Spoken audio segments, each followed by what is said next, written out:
Bonsoir. Bonsoir, merci de nous recevoir. Bienvenue. Bonsoir Francis. C'est pas Francis.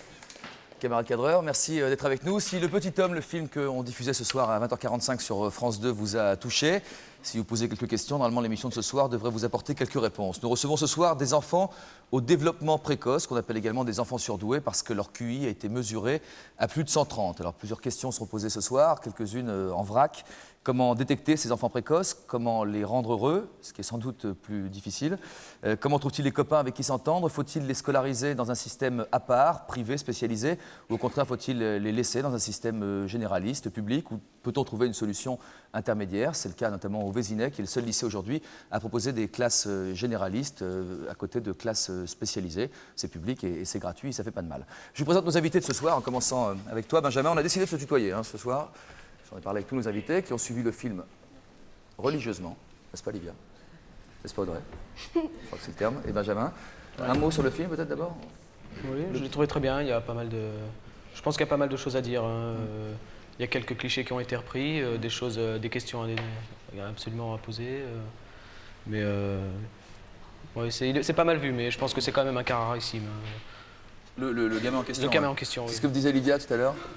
Non, mais c'est totalement fantastique. Trouver la racine carrée d'un nombre faramineux en 2 secondes, c'est très rare. Mais là, c'est vraiment un génie, le gamin. D'accord. Benjamin Bonardo a 16 ans, déjà le bac, et pourtant encore en terminale. Encore en terminale, oui. Ce qui est assez étonnant, je ne sais pas si vous connaissez quelqu'un qui est en terminale et qui a déjà le bac. Benjamin est là. En fait, après avoir tâté du maths sup au début de cette année, oui. Tu as préféré faire une marche arrière, tu nous diras voilà, pourquoi. Oui. Comment tu as vécu cet événement tout récent. Tu as dit également à Ségolène Rivoire en préparant cette émission que tu venais éventuellement foutre le bordel sur cette émission. Pas le bordel, mais peut-être mettre un coup de pied dans tout ce mythe de la précocité, un peu... effectivement mettre le bordel dans toutes ces belles théories, ces petits principes. Bah, je compte sur toi. Merci Benjamin.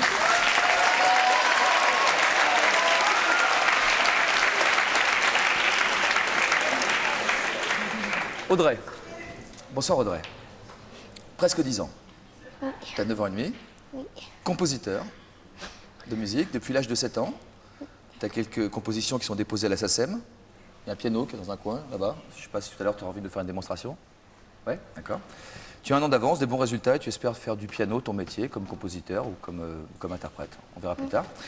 À tes côtés, Livia, qui a 10 ans. Toi, tu as déjà 10 ans, Livia. Hein? Oui. Tu penses également à ton avenir professionnel. Tu souhaites devenir ingénieur spécialisé dans l'aérodynamisme, dessiner des voitures. En fait, l'idée, ce serait de passer par Polytechnique, mais avec avant ça, un bac raisonnablement programmé pour l'âge de 14 ans.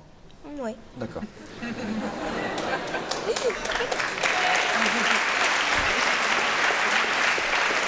À vos côtés, 3 invités qui ont eu un parcours scolaire plus classique, hein, si on peut dire. Priva Goupil, depuis le CP. Priva, bonsoir. Tu as toujours été en guerre, toujours eu des problèmes avec les profs, avec les élèves également, hein, oui. Qui n'étaient pas agréables, des périodes très grises. Enfin, c'est les termes que tu nous as dit, hein, très oui. Grises, parfois très noires. Tu n'as pas souhaité aller en seconde, tu t'en sentais pas capable. Exact. Ouais. Tu es aujourd'hui en 2e année de BEP électronique et ton rêve, ce serait d'ouvrir une boîte de nuit. J'aimerais bien voir ça. Donc ce sera passionnant de t'écouter parler du système scolaire, Priva. À quel âge, comment on t'a dit que tu étais un enfant dit surdoué à un moment ou à un autre? À quel âge tu l'as appris ça? Après, réellement, il y a donc 1 an, au début de, juste avant que je fasse le BEP, par une psychologue que j'avais été voir. Ouais. C'est-à-dire qu'ils ont mesuré ton QI? Voilà. Combien tu as? 140, ils avaient trouvé. Ah, s'ils l'ont trouvé, c'est qu'ils étaient dedans, à mon avis. Hein. Tout le monde connaît son QI? Vous connaissez votre QI? Non? Toi, tu ne connais pas, Benjamin? Toi non plus, Audrey? Oui. Oui. 146. 146, d'accord. Tu le connais, toi, quelqu'un? Non. Vous connaissez sans doute Élodie Lussac, qui a 16 ans, et qui est en première S actuellement, qui est championne de France et championne d'Europe junior de gymnastique. Bravo, bravo.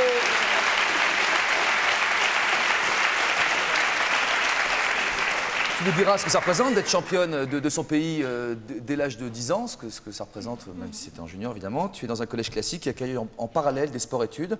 On en parlera, on a un reportage qu'on a été tourné à Font-Romeu, nous, sur les sports-études. Visiblement, les enfants en souffrent. Et toi, en tout cas, tu ne souhaites pas devenir entraîneur parce que tu ne souhaites pas faire subir aux autres ce qu'on t'a fait subir. Même si je te félicite pour les titres que tu as décrochés, ce palmarès qui est inédit en ce qui concerne la France. Alexandre Lapenu est notre 6e invité. Bonsoir Alexandre. Bonsoir.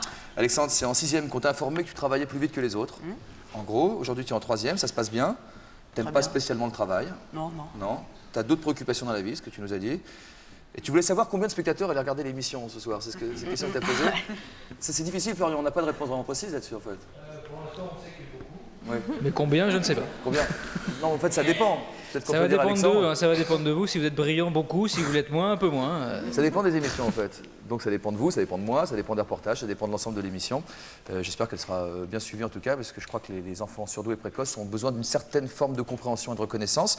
Et puis notre spectateur du soir, ça fera plaisir à Alexandre de savoir qu'il y a au moins un spectateur qui regarde l'émission ce soir. Il s'appelle Patrick Braoudet.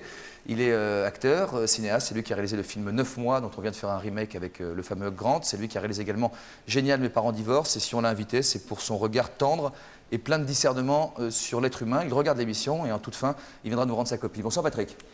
Bonsoir Jean-Luc. Ben, moi je replonge là dans l'univers des enfants. C'est vrai que mon premier film c'était Génial, mes parents divorcent et pour l'écrire j'avais interviewé énormément de gamins et je les avais trouvés incroyablement précoces déjà. Alors là ils vont être encore plus précoces, j'attends l'émission avec intérêt. D'accord, je sais que vous avez déjà commencé à prendre des notes avant même que ça commence. Donc on se retrouvera tout à l'heure en fin d'émission avec Patrick s'il veut intervenir pendant l'émission, ce sera également possible. Peut-être dire un mot privé parce que ça va faire très bizarre le pied sur la boîte à chaussures pendant toute l'émission. Il y a un petit souci à l'école en fait, hein. Non, au boulot parce que tu es en alternance, c'est quoi? C'est une forme d'apprentissage en fait? Oui, c'est de l'apprentissage. D'accord. Alternance donc entre le BEP et l'application de ce que tu apprends à l'école. Et bobo au genou, donc voilà. Premier reportage de cette émission en Écosse, à 1 heure de Glasgow. Robert Mulvey, qui est avec nous et qui nous parlera dans un instant, a ouvert une école qui accueille des enfants précoces de l'Europe entière. Pas de français dans ce reportage, je ne sais pas quelle conclusion il faut en tirer. On discutera avec lui juste après avoir fait le tour du propriétaire.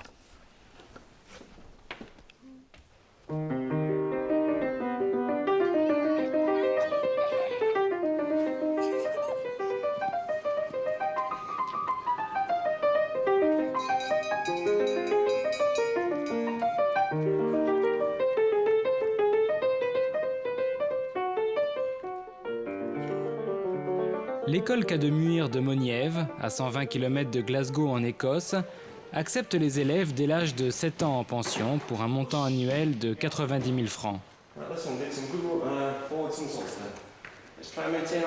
Cette école possède une section maternelle pour les enfants de la région en demi-pension.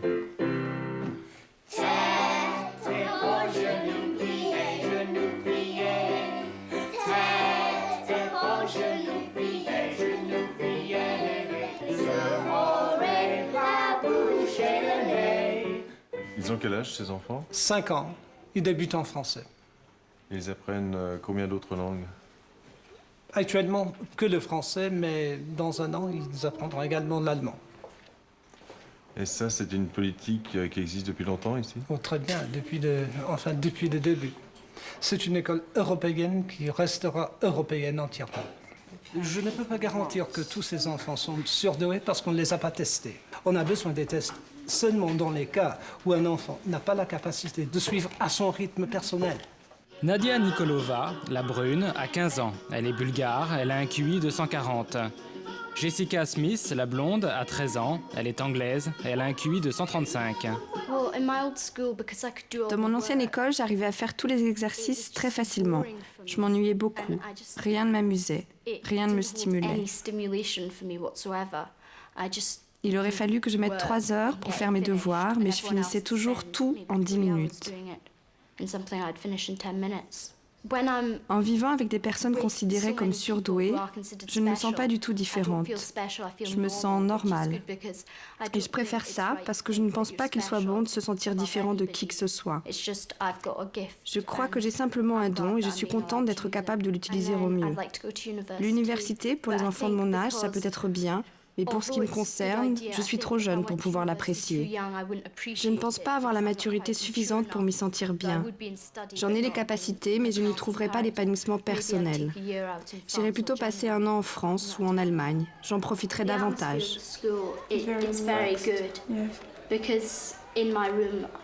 J'aime beaucoup le principe de notre école, parce que je partage ma chambre avec 2 Allemandes et une Bulgare.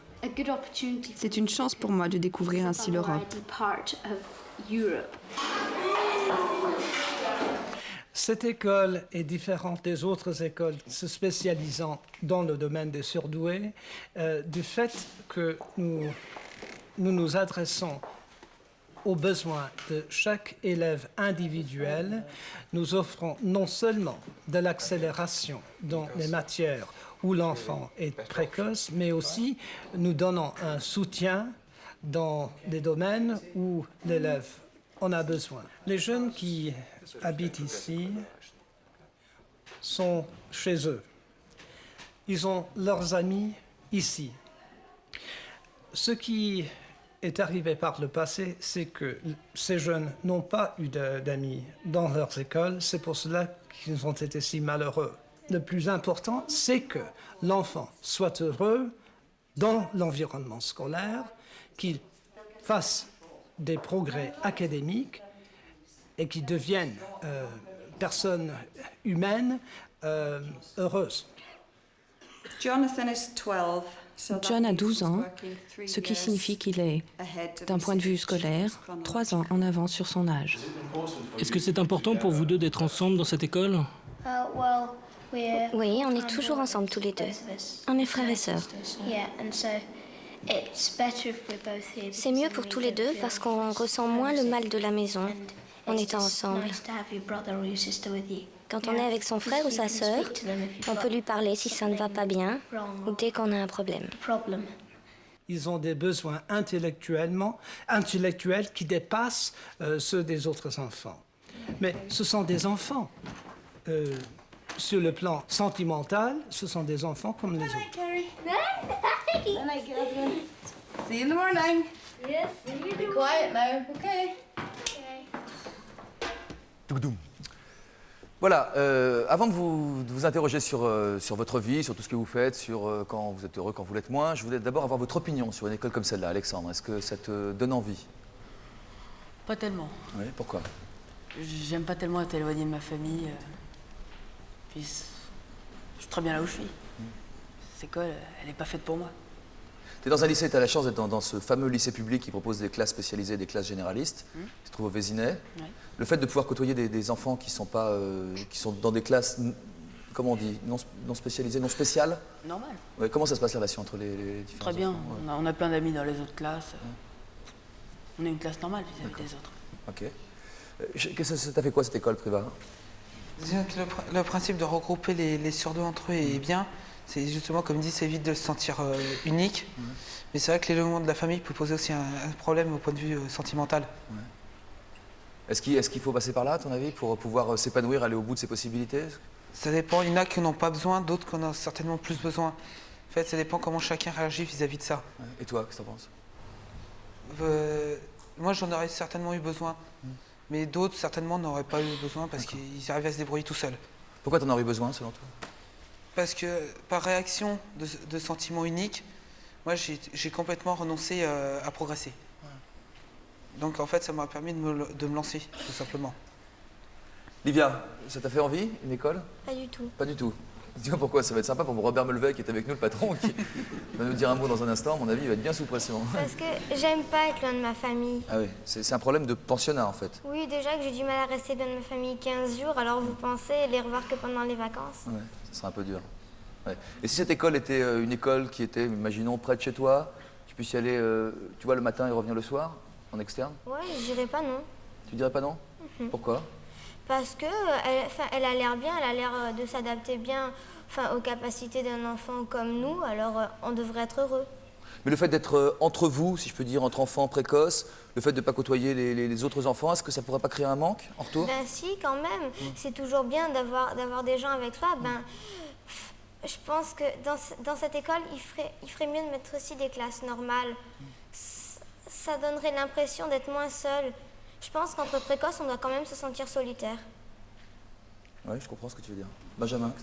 Oui, c'est vrai. Je pense que être en communication, même avec des classes dites normales, je pense que c'est indispensable parce qu'arriver ensuite dans la vie active ou arriver à un certain moment, on ne peut plus rester dans des structures spécialisées. Je pense que là, il y a un grand manque et il y a tout un apprentissage de la vie à refaire. Ça t'a fait envie un moment ou un autre de se retrouver dans ce château en Écosse? Non, vraiment pas. Je pense qu'un regroupement comme celui-ci, je ne sais pas si ça peut être forcément bénéfique, Déjà, je ne sais pas s'il existe des bourses ou quoi que ce soit, mais c'est quand On va lui même demander, assez fermé. Il est là, Robert Melvet, où êtes-vous, monsieur? Bonsoir. Bonsoir. Et non, vous n'avez pas gagné beaucoup de clients ce soir, visiblement. D'un côté, j'en suis content parce que ça indique que les gens qui ont parlé ce soir sont très heureux chez eux. Oui. Notre école a été créée pour les jeunes qui n'étaient pas heureux dans leurs écoles où ils pratiquaient leurs études avant. Ce qui est dur, ce qui semble dur à écouter tous ces enfants parler, c'est en fait l'éloignement de la famille. Est-ce que les enfants, quand on voit ces enfants de 5 ans qui sont chez vous, vivent bien le fait d'être séparés de leur père et de leur mère le soir? Ils ne sont pas séparés de leurs enfants. Ce sont des enfants qui habitent dans le quartier, quoi. Non, on parle des autres enfants, de l'âge de 9 ans jusqu'à 18 ans, qui sont venus de tous les pays de l'Europe, surtout de l'Allemagne et de l'Espagne. Et la France, alors? Pas encore, pas encore. C'est une question du langage d'apprentissage. Les Français aimeraient cette école si le langage d'apprentissage était le français. Normal. Mais tout à fait. Mais de notre côté, ça donne l'occasion d'apprendre à fond la langue anglaise. C'est très jolie cette chanson pour apprendre le français, là. Tête, nez, bouche, épaules, genoux. C'est pas de moi. C'est pas de vous, d'accord, très bien. Encore un mot. Quelle est votre politique? On parlait de bourse il y a un instant. C'est vous qui en parliez, c'est toi qui en parlais, Benjamin. Vis-à-vis des enfants, par exemple, qui n'ont pas beaucoup d'argent dans leur famille, parce que c'est cher, c'est très cher votre école. Est-ce qu'il y a un système de bourse qui existe ou pas? Il y a des bourses qui existent. Comment faire pour avoir une bourse? Cela dépend de la famille et de la situation familiale. Il y a des bourses, surtout pour ceux qui sont de l'Union européenne. D'accord. En pourcentage du nombre d'élèves, par exemple, il y en a combien qui ont une bourse sur 100 élèves? Il y en a combien Sur 100, une bonne 15%. D'accord. Dernière question, monsieur. Est-ce qu'il y a des enfants précoces qui ne se sont pas épanouis dans votre école et que vous avez, pour ceux qui n'habitent pas le quartier, renvoyés chez eux pour un meilleur épanouissement? Il faut comprendre que la plupart de ces enfants n'ont pas d'amis chez eux. Leurs amis se trouvent à l'école. C'est à cause de cela qu'ils ont été si malheureux dans leurs écoles avant. Ils n'avaient pas d'amis, ils étaient très solitaires. Et de ce fait, chez nous, ils ont des amis, ils peuvent s'épanouir pleinement. Sur l'amitié, est-ce que vous voulez dire un mot là-dessus? Est-ce que tu as toujours eu des copains, par exemple, Alexandre? Oui, toujours des copains. Dès mon plus jeune âge à la maternelle. Et toi? Oui, aussi. Toi aussi. Privat? Non, privat, c'était plus dur. Beaucoup plus long.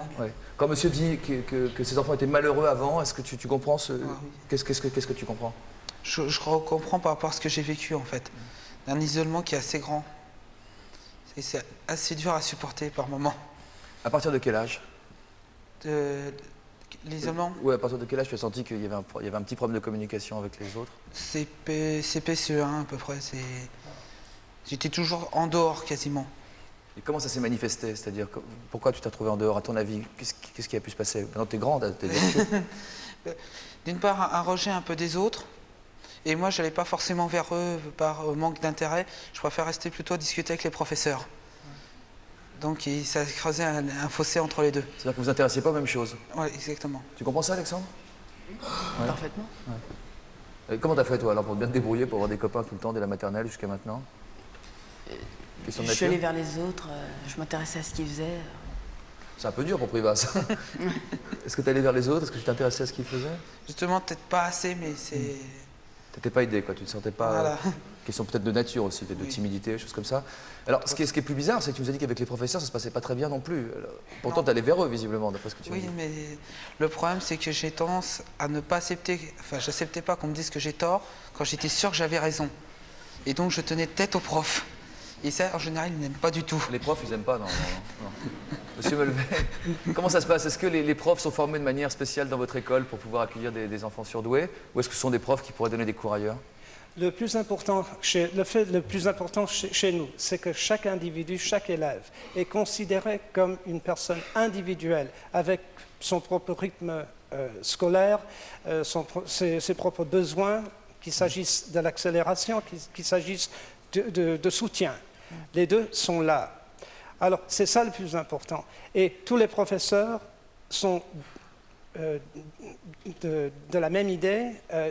Tous veulent aider l'enfant à réaliser leur potentiel. Félicitations pour parler un français parfait. En tout cas, je ne sais pas dans quelle école vous avez été, mais vous vous en sortez extrêmement bien. On va accueillir maintenant Ariel Ada, qui est psychologue et qui a une spécialité. Venez, madame, avec moi. Bonsoir, madame. Si vous voulez bien vous asseoir en face de nous. Peut-être nous dire où vous voulez. Au milieu, vous serez rayonnante, royale. Très bien. À quel signe vous détectez les enfants précoces? Comment ça se passe, cette phase-là? Ce n'est pas moi vraiment qui les détecte, je les détecte dans un second temps, il faut qu'ils viennent passer des tests. Et alors les raisons qui incitent les parents à faire venir passer des tests sont multiples. Ça peut être une difficulté d'intégration. C'est vrai qu'il y a des enfants qui ont facilement des amis et d'autres plus difficilement, ça peut être ça. Ça peut être un ennui profond en classe. Continuez, voilà. Je vais juste faire ça parce que là, il y a des petits frottements et on a du mal à voir. Mon Dieu. Voilà, encore plus. Ça peut être un ennui profond en classe. Ça peut être un enfant qui rêve, qui n'écoute pas. Puis de temps en temps, il retombe sur terre, il dit quelque chose de passionnant, enfin quelque chose de fantastique, il a tout compris, puis il repart dans son monde parce qu'il s'ennuie, c'est répétitif, c'est lent, il s'embête. Mais les professeurs sont là pour j'imagine, eux en amont, détecter plus facilement. Dans le cas de Priva, par exemple. Mais quand un professeur a 30 enfants devant lui, s'il y en a un qui est bien sage dans un coin à rêver, à penser à autre chose, on ne va pas le détecter. Il ne fait pas de bruit, alors on détecte ceux qui font du bruit, qui s'agitent, mais finalement les enfants doués font rarement du bruit. Ils sont plutôt discrets et plutôt repliés sur... Pas Alexandre, hein. Alexandre a toujours fait beaucoup de bruit, toi. Ouais. J'ai pas l'impression. Comment t'as... Moi non plus, vu comme ça, j'ai pas l'impression non plus, mais c'est ce qu'on a cru comprendre en parlant à tes parents, un professeur d'ailleurs qui t'a comme élève dans sa classe, qui t'a vu ce matin, qui t'avait bien la pêche d'ailleurs. Alexandre, comment ça s'est passé le fait comment on t'a détecté? Est-ce que c'est parce que tu faisais du bruit? Comment ça s'est passé? Il paraît que j'étais pas attentif en classe. Ouais. Je suivais jamais, donc du coup je parlais, j'écoutais pas. Ça énervait les profs. Ouais. Tu en ayant des bons résultats quand même ou pas? Oui, je me débrouillais bien en classe. Ouais, tu te débrouillais bien. Et est-ce que tu t'ennuyais en classe, vraiment? Ou est-ce que... Non, pas franchement. Non, pas franchement. Non. Tu suivais ou tu jouais avec le prof, avec les élèves? Non, je jouais pas, je suivais plutôt. Il y a des fois où j'étais déconnecté. D'accord. Pourquoi?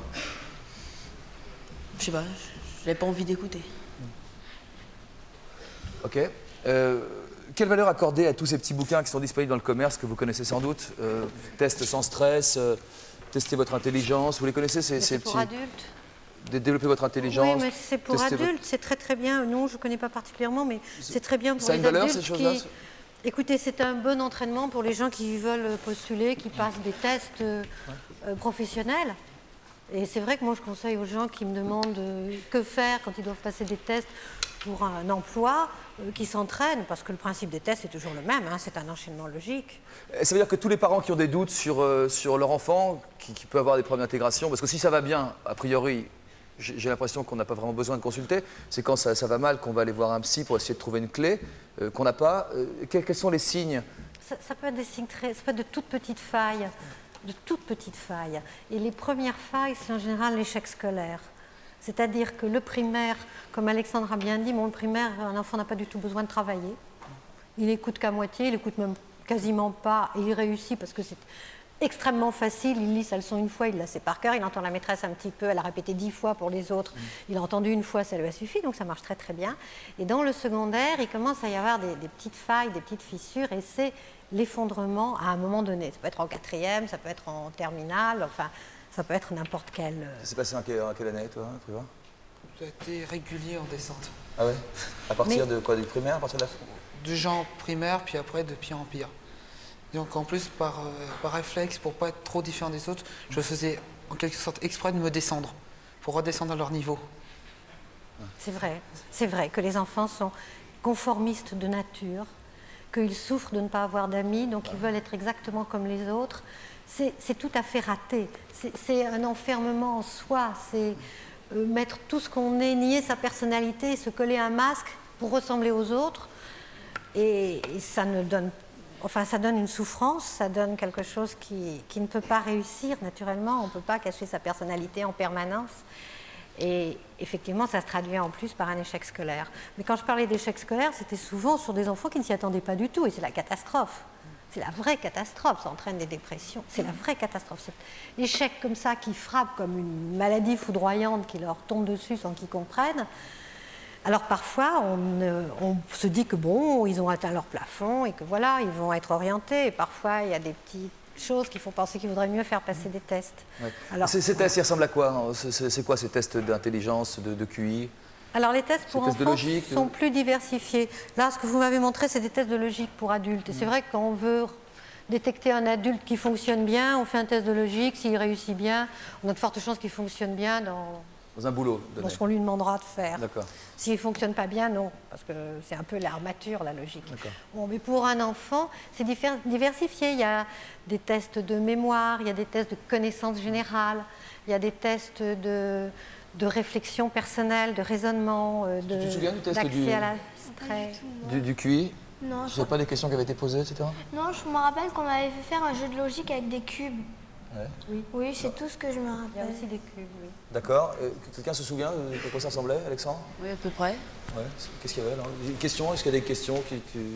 Ces tests, pour des raisons qu'on comprend évidemment, ne sont pas disponibles pour le grand public.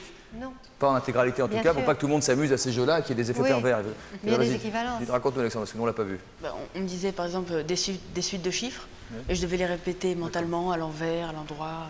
On me donnait des images à décrire, des choses comme ça. Ça t'amuse, ce genre de test, ou pas?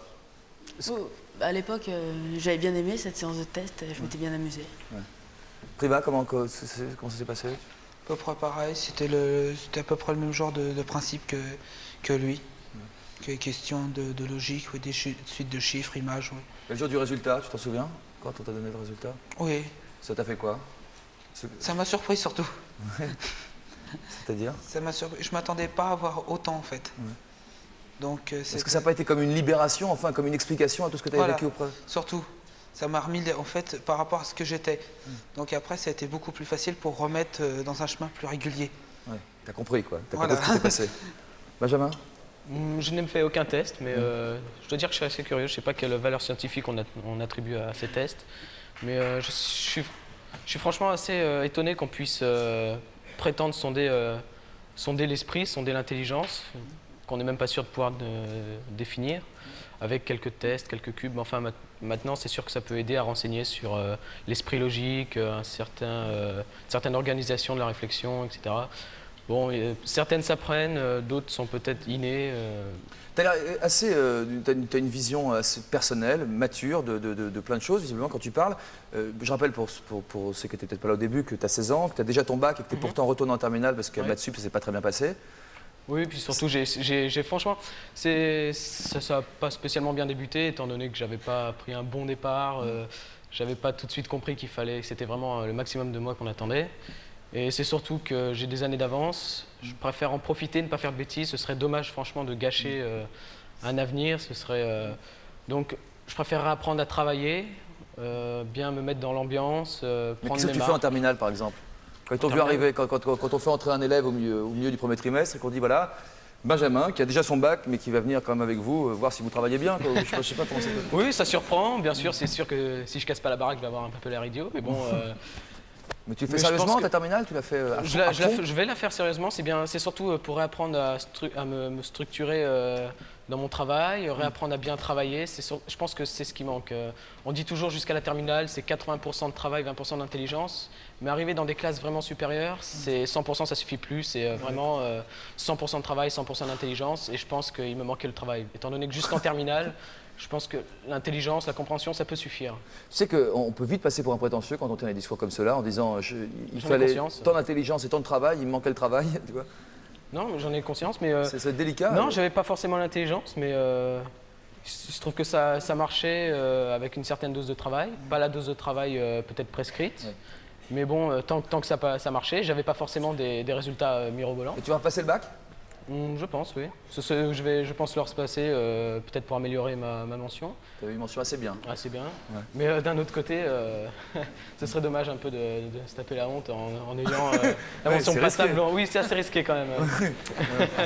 Donc je vais quand même y réfléchir à 2 fois, ce serait bien dommage. Lydia, ça te fait pas réfléchir tout ça, toi Tu sais que toi qui vas sans doute avoir ton bac extrêmement tôt, avant l'âge de 15 ans, enfin, à moins que tu changes d'avis et que tu aies envie de prendre plus ton temps. Est-ce que prendre son temps, tu vois, apprendre à travailler, est-ce que ça te dit quelque chose, ça? Bah oui, mais moi je pense que si je réussis pas, comme lui, je pense que je referai pareil. Je profiterai de mes années d'avance pour que ça me serve au moins à quelque chose.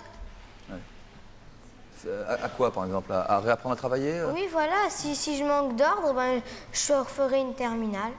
Ouais. Pas l'année prochaine, tout de suite, hein, quand même. Hein. Ah non. Amélie Nothomb est avec nous. Bonsoir, Amélie. Vous êtes écrivain, 28 ans, 28 romans, 4 publiés. Le dernier s'appelle Les Catilinaires chez Albin Michel. Vous êtes fait connaître avec L'hygiène de l'assassin, qui est sorti il y a quelques années, que personnellement je recommande à tout le monde. J'ai pas lu le dernier, donc je parle que de celui que je connais. Vous aviez 25 ans à l'époque où ce premier bouquin est sorti. Et une rumeur qui a couru pendant quelques mois, comme quoi une jeune fille comme vous ne pouvait pas avoir écrit un bouquin aussi accompli. Comment vous avez vécu cette rumeur pendant ces quelques mois? Est-ce que c'était un plaisir ou est-ce que c'était une horreur? C'était d'abord un très grand amusement, parce que la journaliste qui avait déclaré ça aux informations disait que j'étais un nouvel Émile Ajar et qu'il se cachait donc derrière moi un soi-disant Romain Gary. Et il circulait des noms sur ce soi-disant Romain Gary, alors évidemment ça m'amusait beaucoup.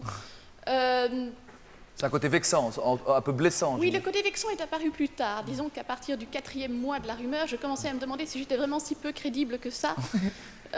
Parce que mon éditeur était très content forcément, puisque mes ventes avaient été multipliées par 10 dès cette déclaration. Mais alors, c'est peut-être lui. C'est peut-être lui, ça doit être ça. Mais suite à ça, enfin, pour prouver que dans l'idée de prouver que j'étais capable d'écrire ce livre, mon éditeur me montrait un peu partout l'air de dire, bon, vous voyez, elle est quand même pas si débile que ça. Oui. Ça s'appelle L'hygiène de l'assassin, si vous ne l'avez pas lu, chez Albin Michel. Et je ne sais pas si j'étais si convaincante que ça. Oui. Vous pouvez nous parler de votre itinéraire, Amélie? Vous êtes née au Japon, qu'est-ce qui s'est passé ensuite par la suite? Comment vous avez été scolarisée, vous, par exemple? J'ai été scolarisée dans des lycées français quand il y en avait. Japon, Corée, enfin beaucoup d'Asie? Surtout l'Asie, oui. Ouais. Je n'ai certainement pas fait une scolarité très géniale. Par exemple, je n'ai pas le bac, donc je ne peux pas... Je suis déjà bien en dessous de Benjamin. Oui, mais vous parlez japonais, vous? Je parle japonais, oui. Oui. Vous parlez combien de langues? Je parle 3 langues vivantes et 2 langues mortes. Les langues mortes ne servent qu'à impressionner, parce qu'à part ça, elles ne servent à rien. Oui. À quel âge vous saviez parler le latin, par exemple? À 16 ans, je parlais latin. Vous parlez latin couramment? Après, il oui. faut trouver quelqu'un pour en parler avec, mais c'est le problème. Oui. Très bien. Et ensuite, comment ça s'est passé, cette scolarité? Je veux dire, vous avez l'impression d'être une enfant précoce assez tôt, ou est-ce que vous n'avez pas l'impression vraiment d'avoir une enfance? Si, j'ai vraiment l'impression d'avoir une enfance. C'est plus tard que ça s'est mal passé. C'est quand je suis arrivée en Europe et que j'ai commencé l'université à 17 ans que ça s'est vraiment très mal passé. Parce que j'ai découvert là que j'étais absolument incapable de communiquer avec quiconque. Ouais. Et c'était probablement de ma faute. Mais enfin, je n'étais pas capable de parler aux autres jeunes et j'étais vraiment tout à fait toute seule, certainement. Est-ce qu'un enfant précoce, à 17 ans, on n'est plus vraiment un enfant, n'est-ce pas, Privat? Peut-être 17 ans et demi, ça? Ouais. Est-ce qu'un enfant précoce a besoin de reconnaissance? Ou a besoin de tranquillité ou a besoin... Je crois que j'avais des besoins très simples à l'époque. C'est plus tard que le besoin de reconnaissance est apparu. J'ai écrit Hygiène de l'assassin à 23 ans. Et c'est vrai que quand je l'ai écrit, je me suis dit, eh bien, si c'était lu, et si les gens en pensaient du bien, eh bien, ça me ferait vraiment beaucoup de bien. Mais c'est apparu plus tard. C'était votre combienième roman à 23 ans? C'était le 11e. Le 11e, ouais. Est-ce que tu penses que les enfants précoces, comment tu dis toi, précoce, surdoué, tu dis comment? Précoces, ont besoin de reconnaissance, tu vois ce que je veux dire? Oui, ouais. Mais je pense Oui, elle voit ce que je veux dire. Oui. Non. Excuse-moi. Non, mais je pense qu'il y a quand même un grand besoin. Je pense que quand même chez tous les enfants précoces, quel que soit leur caractère, ils ont tous besoin qu'ils soient cachés ou découverts, ils en ont tous besoin. Ouais. Est-ce qu'on n'a pas peur d'être mal compris à un moment ou à un autre? Si, mal compris. Moi, j'ai été mal compris par mes camarades, mal compris par mes professeurs. Mais maintenant, ça va beaucoup mieux. Jusqu'à quel âge? Quand je suis entrée en 6e. À Michelet? Non, j'ai fait mon premier trimestre dans un collège normal. Et ensuite, après, quand j'ai eu des problèmes, on est allé à Michelet. À Nice. Et ça a posé des problèmes d'ailleurs, parce que le papa, il n'est pas à Nice, lui? Ouais, mon père, il reste à Nîmes. Alors? On revient tous les 15 jours. Alors? Oh, ça va, c'est un peu dur, mais quand même, à la fin, on s'adapte. Parce que, de toute façon, mon père, il sait que c'est pour mon bien-être, alors il supporte. D'accord. Amélie?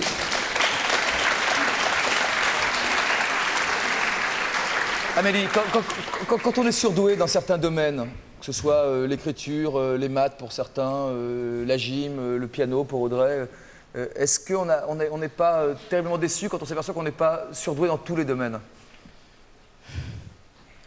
Je l'ai pas mal ressenti. Quand j'étais beaucoup plus petite, je crois que je l'étais dans tous les domaines, et je n'en retirais aucun bonheur particulier. Après, quand je suis devenue nettement plus stupide, ça ne m'a pas dérangée. D'accord. Merci Amélie, merci beaucoup d'avoir été avec nous.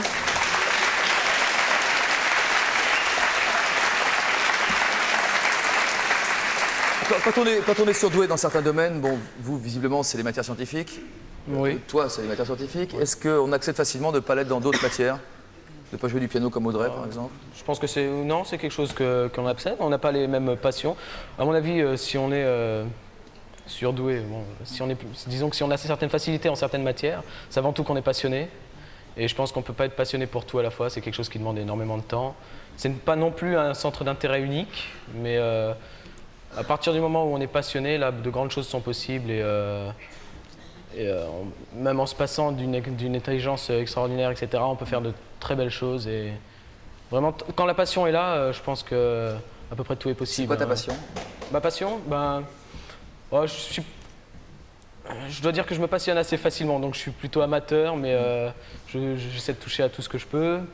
Mais sinon, ça va aussi bien de quelques tours de magie à quelques énigmes sur lesquelles on se prend la tête de temps en temps, à la musique. Tu joues de la musique aussi? Ah, je joue pas de la musique, mais bon, t'en écoutes? Je m'écoute fun. Plutôt voltage, Mozart ou Nirvana? Plutôt voltage, techno. Techno, ouais, funk. Ouais, non, je sais pas, plutôt. D'accord. Est-ce que la gym, c'est ta passion? Est-ce que c'est une passion? Bah oui, évidemment, pour s'entraîner plus de 25 heures, ça peut être qu'une passion. Ah, pas forcément, ça peut être aussi un objectif, faire ça pour avoir envie de réussir quelque chose et pas forcément aimer ce qu'on fait. Est-ce que tu as aimé faire de la gym? Ah oui, je pense que si on le fait, il faut qu'on aime ça. Championne de France et championne d'Europe, si vous nous rejoignez.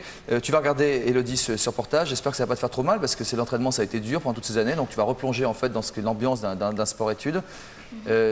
À Font-Romeu, sport-études, c'est deux mots qui font mal quand on les met ensemble, même si les enfants ont besoin des deux, de sport et d'études. Quand je dis ils font mal, c'est pas dire que les enfants qu'on va voir là sont malheureux. Ils ont choisi ce qu'ils faisaient comme toi tu l'as choisi. Ils y sont, ils pensent que ça va être bien pour eux plus tard, mais c'est quand même un peu dur. Reportage à Font-Romeu, allons-y. Restez là, Font-Romeu, à près de 2000 mètres d'altitude, en plein cœur des Pyrénées. Il est 8 heures. Comme tous les matins, Guillaume, un jeune lutteur de 13 ans, se rend à l'entraînement. Au programme de ce début de journée, un échauffement de 30 minutes. Et aujourd'hui, une séance de musculation.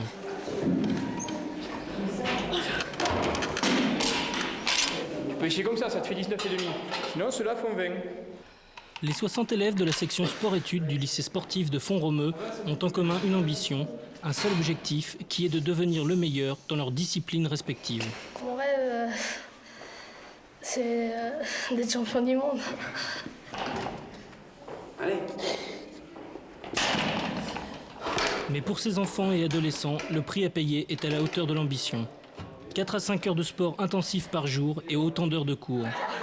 Ils sont tous internes. C'est le rythme imposé par ce lycée public, donc gratuit, qui sélectionne les élèves essentiellement sur des critères sportifs.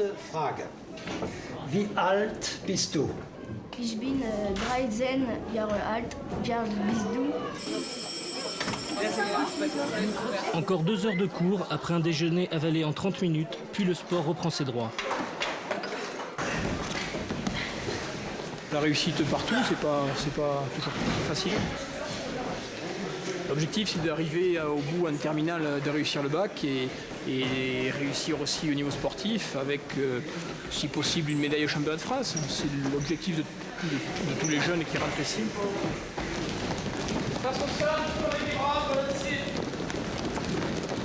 Vendredi, on est plus fatigué, mais on sait qu'il y a le week-end qui arrive. Le lundi, on est plus démoralisé parce qu'on sait qu'il y a une nouvelle semaine qui arrive. Bon, le niveau 1, là, ce matin, on a une séance crawl. Vous allez faire 7 km avec 2 séries importantes, une première série de 4 x 300 et une deuxième série de 5 x 200.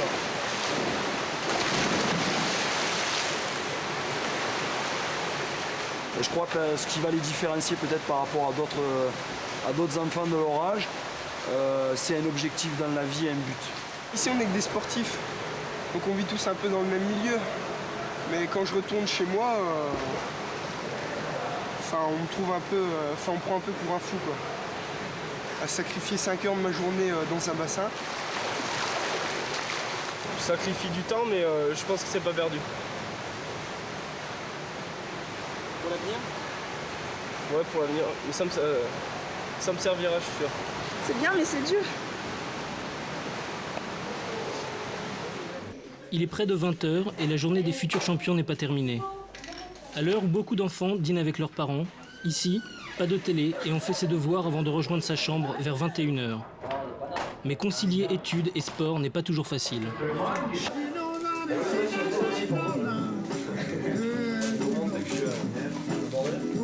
La pression entre le sport et les études, si on se plante, souvent on enchaîne, quoi.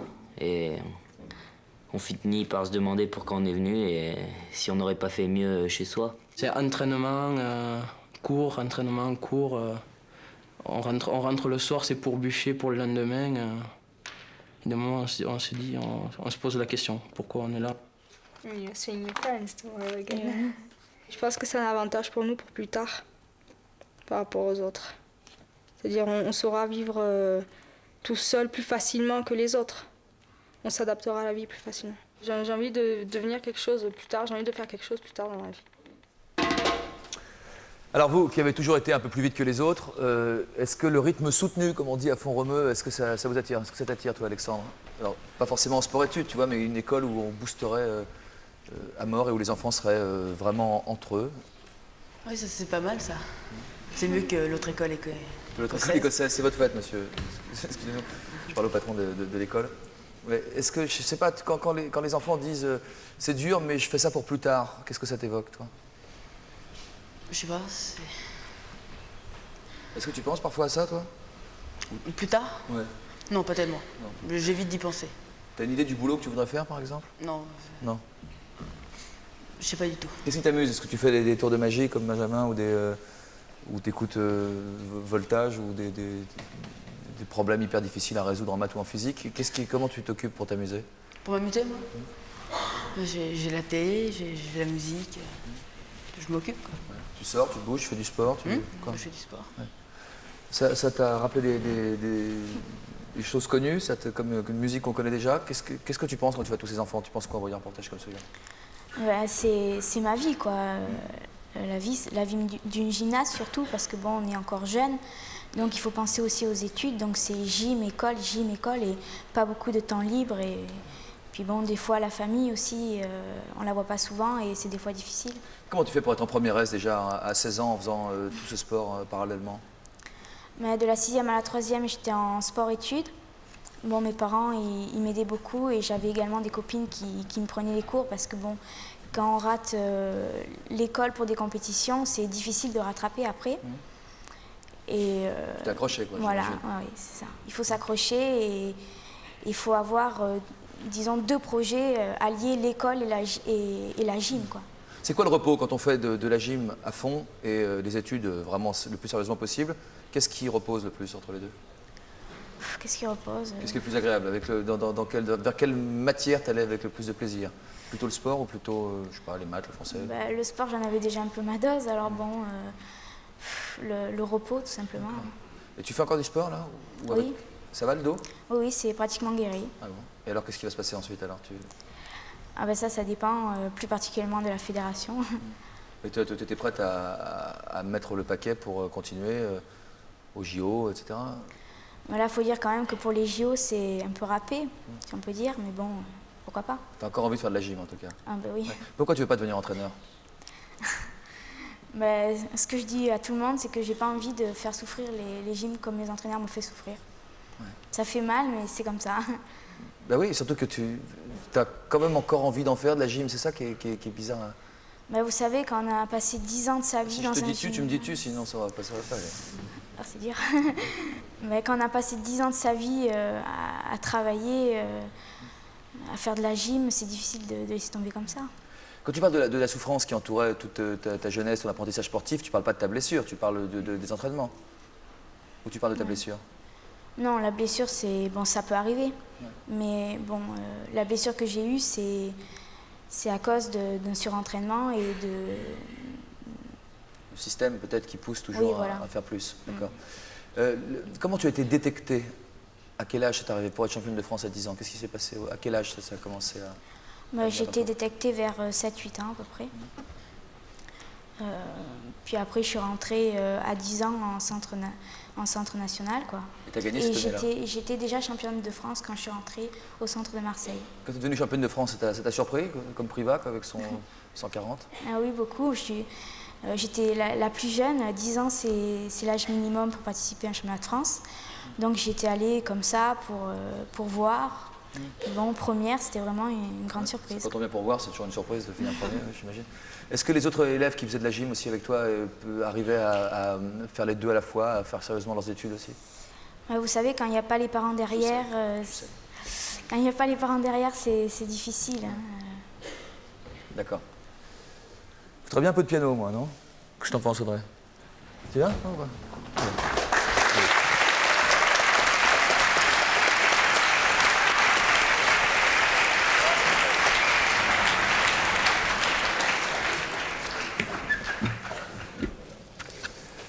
Tu composes depuis l'âge de 7 ans. Assieds-toi, Gabi. À la SACEM, ils ont déposé ça comme des jingles, c'est ça? Oui. Qu'est-ce que ça veut dire? Ça veut dire que c'est court, tout simplement? Oui. Ouais. Pourquoi tu... J'aime un peu ce côté là, comme ça, on verra bien. Pourquoi est-ce que tu fais des compositions courtes pour l'instant? J'arrive pas à retenir encore les notes. Sur la longueur, comme ça? Qu'est-ce que tu veux nous jouer? Le premier morceau que j'ai composé à 7 ans. Ok.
Comment ça s'est passé, Audrey? Composer un morceau comme ça, par exemple. Est-ce que tu sais comment ça t'est venu à 7 ans de composer un morceau comme celui-ci? Quelquefois, je suis en vacances, puis j'ai un air qui me passe par la tête. Alors quand je reviens des vacances, j'essaye de le jouer, et puis j'essaye de faire un air harmonieux qui joue à la main gauche, à la main droite. D'accord. Moi aussi, j'ai des airs qui me passent dans la tête, mais généralement, c'est des airs qui ont déjà existé, quoi, qui passent à la radio. À ton avis, qu'est-ce qui fait la différence entre ceux qui ont des airs qui connaissent déjà, qui leur passent dans la tête, et des airs qui ne connaissent pas? Comment ça vient? D'où ça peut venir, tout ça? Je sais pas. Ça vient comme ça, naturellement, ou est-ce que tu y penses, ou d'abord, ou est-ce que tu te dis, tiens, je vais essayer de composer un air, ou est-ce que ça vient naturellement? Non, quelquefois, ça me vient comme ça. Ouais. Est-ce que tu as autre chose à nous proposer dans un autre style, ce que tu veux? Que tu as composé également? À quel âge? À partir de 7 ans. C'est pas le jazz? Non. Non, t'aimes pas trop le jazz, hein? Qu'est-ce que t'aimes pas dans le jazz? C'est que quelquefois, il y a des notes que je crois que c'est fausse, mais c'est que ça va pas très bien avec la main gauche. Ouais. Ok.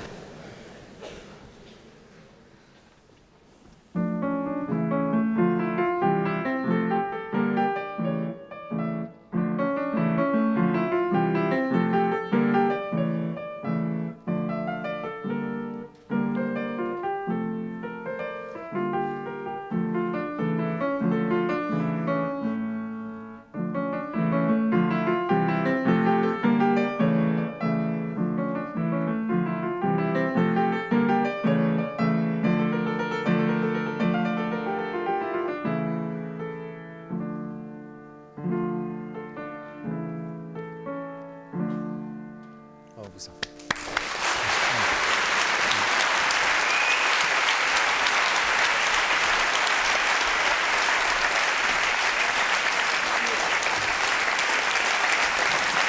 Joli, non?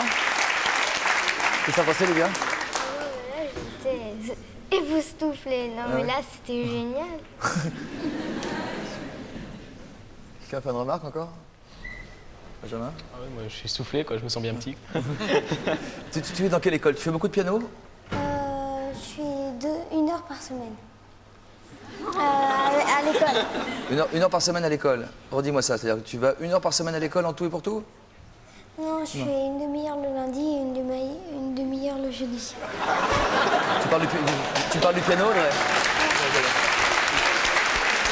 T'as commencé à faire du piano à quel âge? 6 ans. 6 ans, t'as commencé le piano à 6 ans, à 7 ans tu commençais déjà à composer. T'as 2 grands frères, c'est ça? Oui. Qui sont assez fans de leur sœur, d'ailleurs. T'aimes bien, je sais pas, épater tes frères par exemple? Est-ce que c'est un truc qui fait plaisir?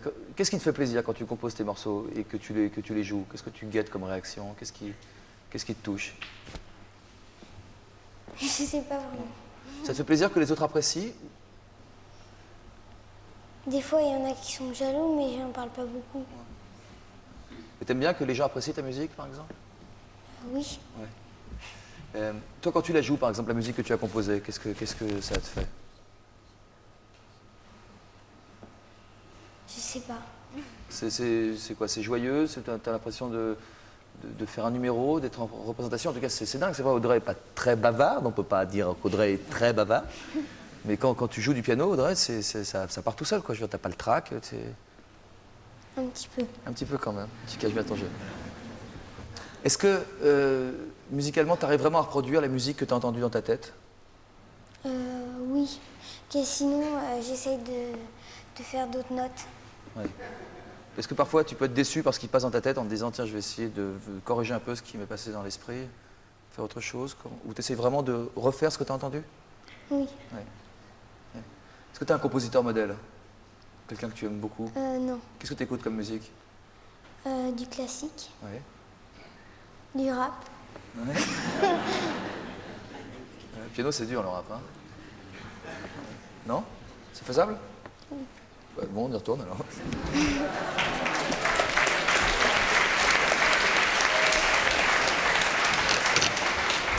Viens voir ça, le rap. Je demande à voir. Ah non, moi je sais pas faire le rap. Ah, tu sais pas faire du rap au piano? Ah, oui, non. Non. Non, c'est bien ce que je me disais. Joue-nous autre chose, c'est pas grave, ça nous fait très plaisir. T'as composé combien de morceaux? Combien de morceaux sont déposés à la SACEM? 8. Et t'es bien là ou pas? Tu veux en jouer un autre? T'es bien placé? Oui.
Yo. Tape.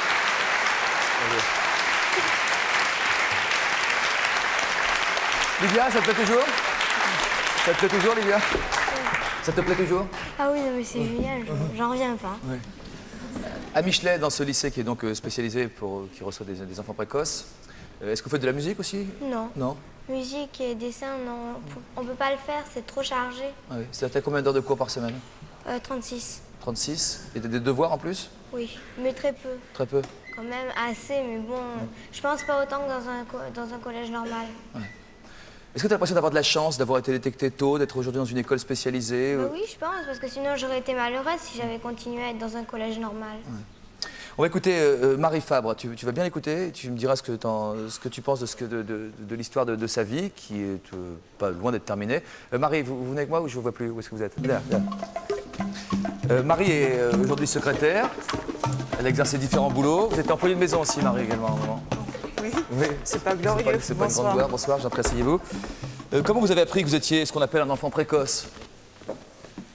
À quel âge? Très tard. C'est-à-dire? J'ai appris que je l'étais très tard, mais j'en ai eu les conséquences très tôt. Oui. Voilà. Expliquez-nous ça alors. C'est assez difficile à expliquer. J'ai eu un parcours assez compliqué. Disons que j'ai eu certains troubles dans mon enfance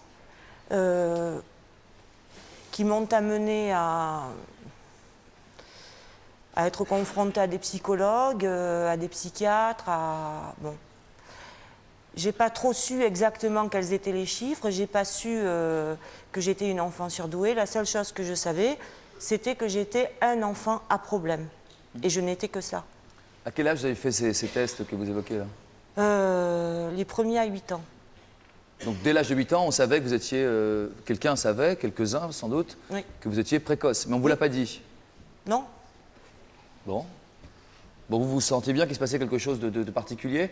Comment vous avez vécu la suite de votre scolarité après alors?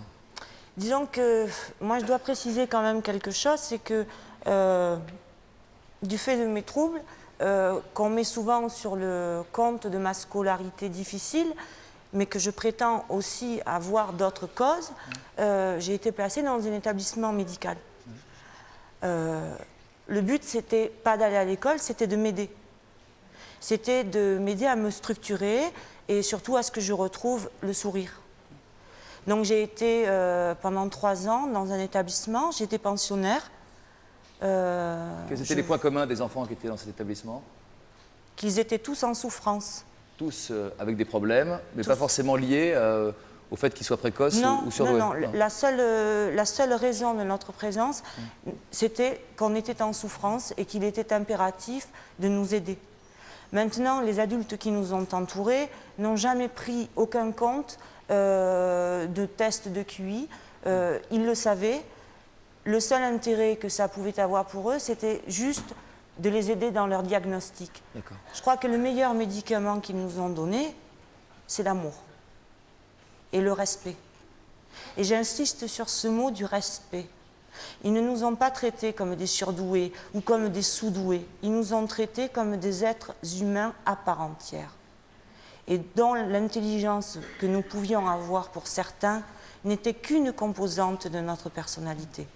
Mais elle n'était pas l'essentiel. Ce serait quoi, se faire traiter au sens négatif que vous employez comme un surdoué? Ça signifie quoi? Ça veut dire qu'aux yeux des gens, vous devenez une excroissance. Et que tout d'un coup, votre cerveau, c'est une hypertrophie. Et que tout votre être est complètement renié, que vous n'avez plus de place dans votre propre personne. La seule chose qui compte, c'est pas forcément... Je crois que c'est plus ce qu'on arrive en tant qu'enfant à percevoir de soi-même. C'est-à-dire que tout d'un coup, on se dit, on ne m'aime pas. Pourquoi on ne m'aime pas? On ne m'aime pas parce que je suis différent. C'est quoi ma différence? La différence, c'est que je vais plus vite que les autres. C'est que je pose des questions qui embarrassent les adultes. La différence, elle vient de là. Et quelle est la seule solution pour avoir l'amour? Parce que je crois que la seule chose qu'un enfant désire, c'est être aimé, avant toute chose. Être aimé de ses parents, de ses professeurs, de ses copains. Quand est-ce que vous l'avez compris? Parce qu'on parlait avec Priva qui a fait un test il y a seulement 1 an, qui a une scolarité aussi à problème, je pense que vous l'avez compris en l'écoutant. Tout à fait. C'est aujourd'hui en BEP, donc il fait plein de projets maintenant. Vous pensez à votre bac pro, vous pensez à un BTS, et vous êtes plus en confiance depuis que vous le savez. À quel moment, à partir de quel moment vous avez su que vous aviez un QI qui était hallucinant?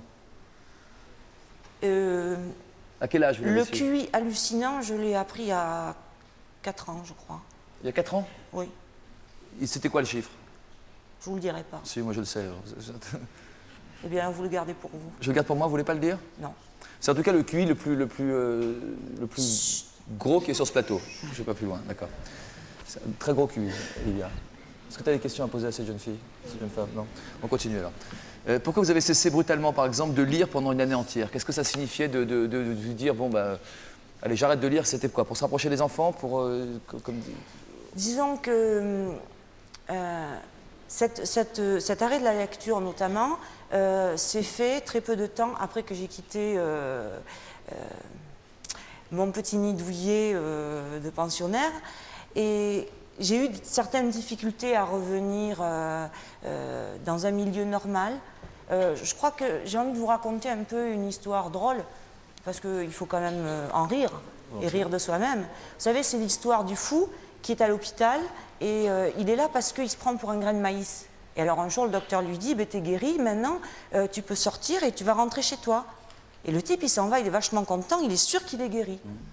Et il arrive à la porte, il revient en courant, il dit au docteur, mais dites, moi je sais que je suis plus un grain de maïs, mais est-ce que les poules, elles le savent? Et je crois que c'est ça le problème, c'est que quand j'étais dans cet endroit, je savais que j'étais pas un grain de maïs. Mais dès qu'il a fallu franchir la barrière, je n'avais plus qu'à faire qu'un immense poulailler. Et je ne savais pas vivre avec ce poulailler, parce que je n'avais pas suffisamment de défense, parce que je ne savais pas me protéger, parce que, en plus, je crois que, et c'est là j'écoutais Audrey, et je veux dire, il y a aussi une histoire de sensibilité dont il faut parler. On est à fleur de peau. Je dis on parce que moi, je me noie dans cette masse. Cette sensibilité-là, elle est très, très difficile à vivre, parce que moi, je ne peux pas regarder un film.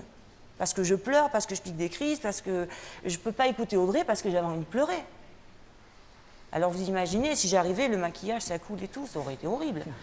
Bon, mais c'est ça c'est difficile à vivre. Et je crois que tous les enfants qui sont là l'ont dit d'une façon déguisée. Ils n'ont pas forcément plus de problèmes avec les autres. Ils ont juste une façon différente d'appréhender le rapport à l'autre. Ils ont peut-être plus que d'autres besoin d'être rassurés sur eux-mêmes. Et peut-être qu'ils ressentent beaucoup plus profondément les atteintes qui leur sont portées. Et qu'ils ont encore plus de difficultés à les faire passer par derrière. Priva, qu'est-ce que tu en penses? Au début, c'est vrai, mais avec le temps, on a tendance à se mettre en fait un bouclier, une protection. Et en fait, vis-à-vis des autres, après, on devient beaucoup plus distant.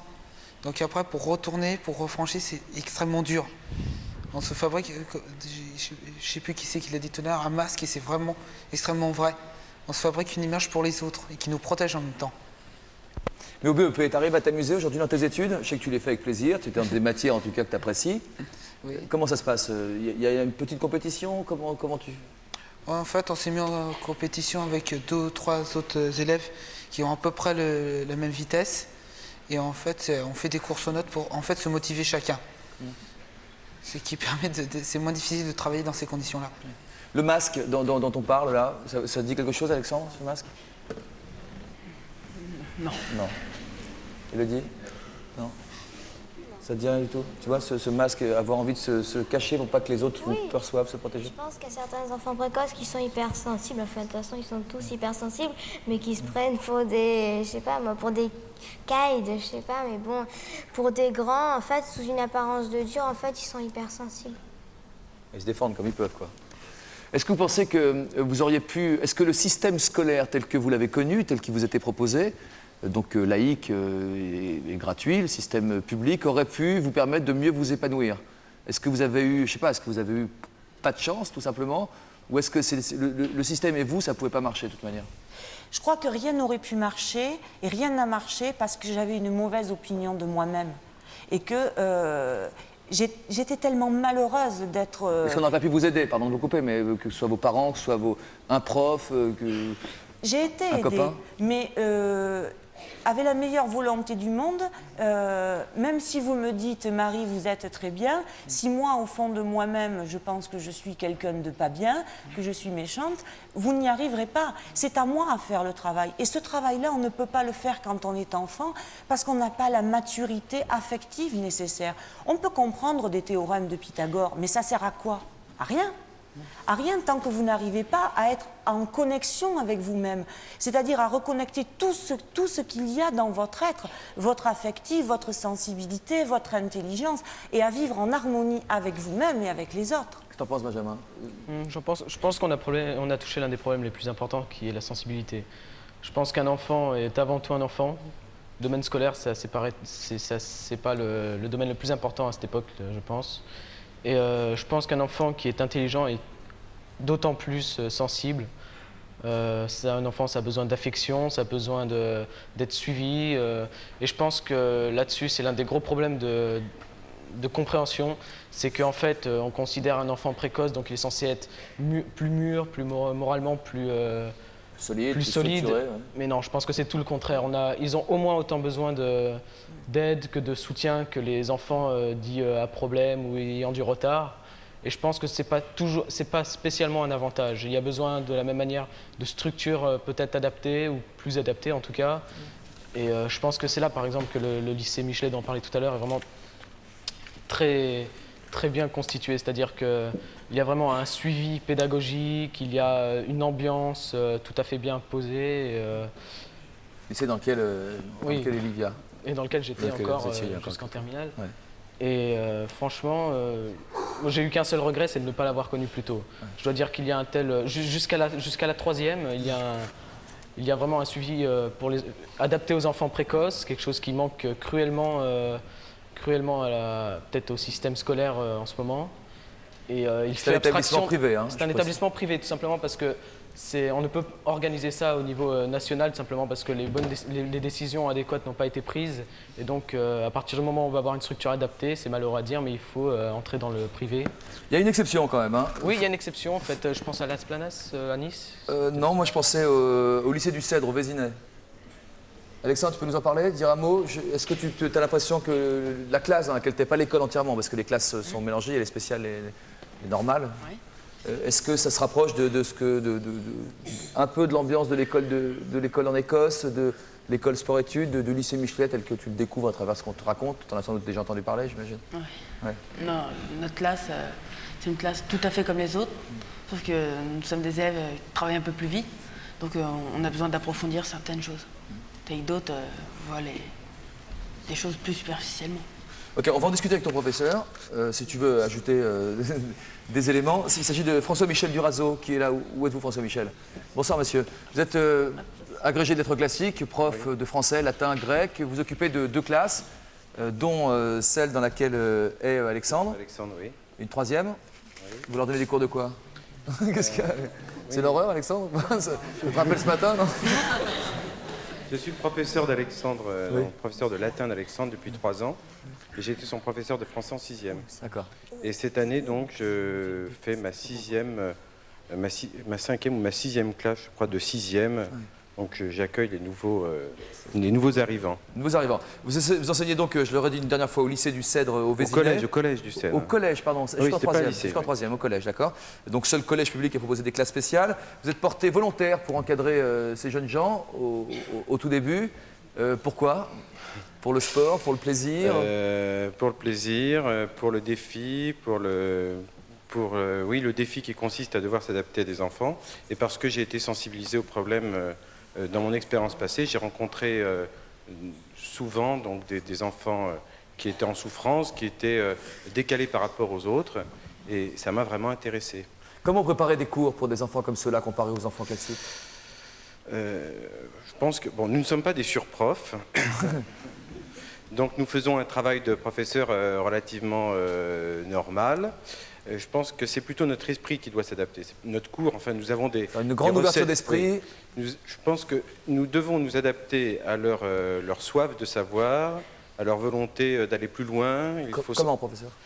Par exemple, ils sont capables, à propos d'une question, ce matin, je vais vous donner un exemple. Ce matin, je faisais un cours de latin à Alexandre, et on est parti d'une question sur le présent de l'indicatif, et de là, on a traité donc la question de la simultanéité. On est arrivé à des questions métaphysiques sur le paradoxe de Zénon. Vous voyez, on est arrivé à des questions, un débat philosophique. Bon. Non, ça ne veut pas dire que je cultive systématiquement l'art de la digression, mais je pense que le seul moyen de les intéresser, c'est de sortir un petit peu de la routine en répondant à des attentes, des curiosités. Ne refuser aucune question. Ne refuser aucune question. Et comprendre les centres d'intérêt des enfants, voilà, par avance. Aller plus vite, oui. Aller plus vite. Et plus profond. Je dois dire une chose, je suis un peu effrayé par certaines tendances, parce que je vois quand je sens qu'il y a une manipulation de l'enfant et quand il y a une surexploitation de ses capacités. Notre but au Vésinet, ce n'est pas d'en faire des génies. D'ailleurs, je ne sais pas s'il y en a beaucoup. Enfin, il y a peut-être quelques élèves tout à fait exceptionnels qui sont passés par nos mains. Mais nous, ce que nous voulons simplement, c'est rendre les enfants heureux, aller à leur rythme. Donc, pas de surenchère, pas de bourrage de crâne. Et pour le prof, en sortant du cours, c'est quoi? C'est du sport par rapport à un autre cours? Est-ce que vous êtes plus crevé que... Ils sont fatigants, hein. Ils sont fatigants, oui, ça c'est sûr. Pourquoi vous regardez Alexandre quand vous dites ça? Alexandre est spécialement fatigant. Mais... Pas ce soir, pas ce soir. Alexandre, il est en train de régler ses comptes, faut pas se faire. Ça dit, il les réglera plus tard. Alexandre, dès qu'il n'est pas passionné, intéressé, il chahute, il bavarde. C'est la tendance de beaucoup de ces enfants. Si on ne les intéresse pas, ils courent le risque de tomber dans l'échec. Quelle pression pour un prof? Voilà, mais oui, effectivement, c'est une pression, mais on s'habitue. Vous avez déjà rencontré des profs qui vous ont déçu? Vous avez dit, ouh là là, pas celui-là, qu'est-ce qu'il me raconte? C'est déjà arrivé dans votre scolarité? Oui, moi, ma prof de maths qui me contredisait à chaque fois, qui disait que ce que j'expliquais, c'était trop compliqué. Ouais. Oui, bon, certes, peut-être que tout le monde n'avait pas compris, mais bon, étant donné que j'étais hypersensible, ça m'a vexée. Alors, depuis, j'ai toujours pas pardonné. Et ils doivent avoir peur, les profs, hein, quand ils vous arrivent. C'est arrivé, Priva, aussi Non. Vraiment déçu, non. C'était plus souvent de la neutralité. C'était plus, dans les cas le plus souvent, c'était de la neutralité. C'est très rare qu'il y ait vraiment des déceptions vis-à-vis des profs. Alex? Ah oui, il y a des profs qui m'ont déçu. Ouais. Des profs incapables de rendre leurs cours intéressants. Donc du coup, on s'ennuie. Non, c'est... Non. Pas lui. Non, franchement. Monsieur Durazzo ou pas Monsieur Durazzo? Non. C'est pas Monsieur Durazzo que tu pensais? Je suis hors de cause. D'accord, non mais je trouve ça clair pour tout le monde. Tu pensais quoi, des classes précédentes avant cette 6e que tu as faite ou... Non, au collège. Ah oui. Où tu es actuellement? Ah oui. Je crois que je vais t'arrêter là, Alexandre, pour ton bien. Pour ta sécurité rapprochée, si tu permets. Une dernière question. Pourquoi est-ce qu'il n'y a pas plus de classes spéciales dans les collèges publics? Je pense qu'il y a une chape de plomb qui pèse sur l'éducation nationale, idéologique. Attendez.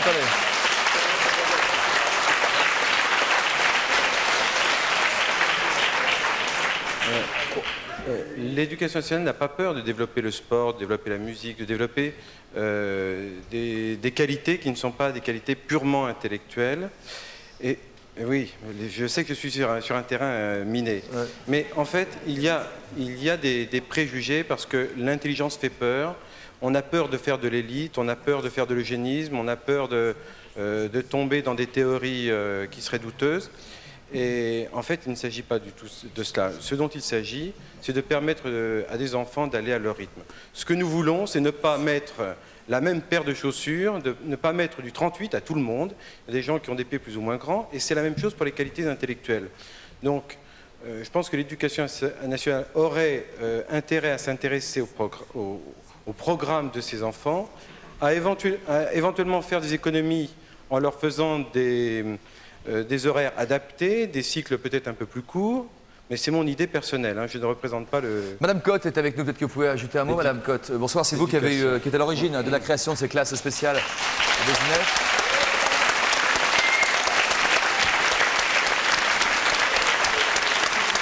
Madame, vous m'avez dit avant l'émission, j'aimerais juste dire un mot, j'aimerais bien dire un mot aux chefs d'établissement qui écoutent, à mon avis, vous vous en tenez quelques-uns, donc c'est le moment.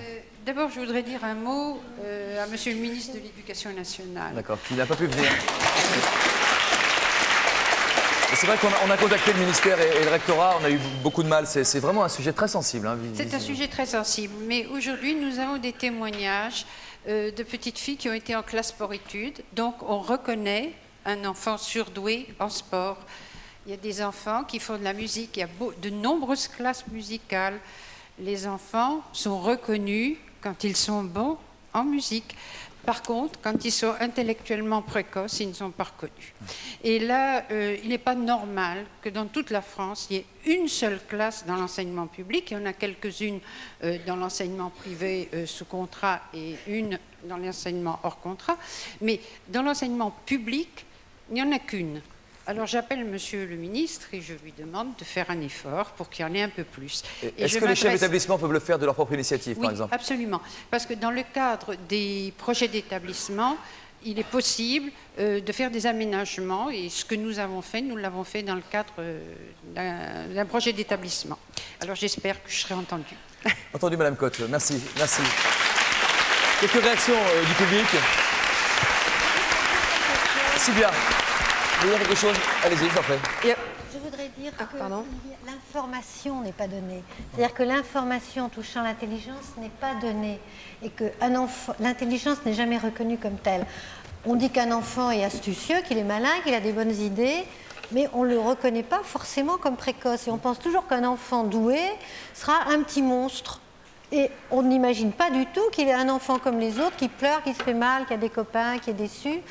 Et les professeurs n'ont pas appris à prendre en compte, à reconnaître.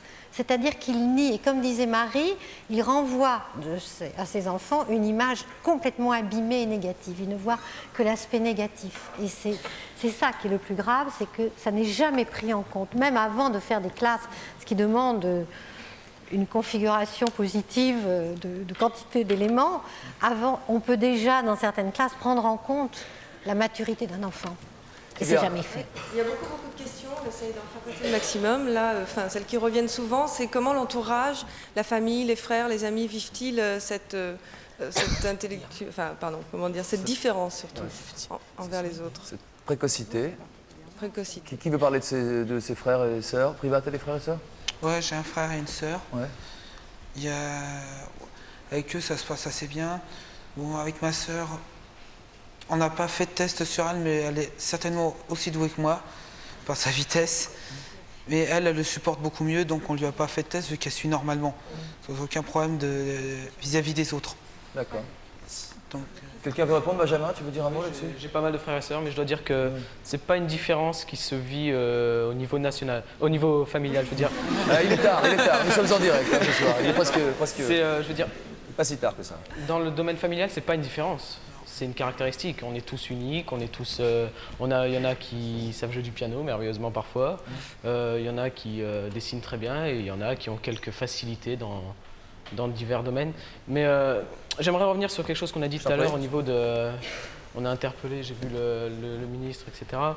J'aimerais justement dire qu'à ce propos, il y a un gros problème dans l'éducation, dans le système scolaire, c'est que c'est absolument verrouillé. Quand je vois que le bac c'est interdit de passer le bac avant 17 ans à moins d'avoir une dérogation, il est interdit d'entrer au collège avec plus d'un an d'avance, etc. C'est totalement verrouillé dans le sens de la précocité, ce qui peut être, on a vu, catastrophique pour des enfants qui s'ennuient simplement parce que la culture naît de la curiosité, donc ils vont voir ailleurs, ils n'ont pas besoin de redites. Donc ça peut être catastrophique pour leur avenir. On a vu que ça pouvait...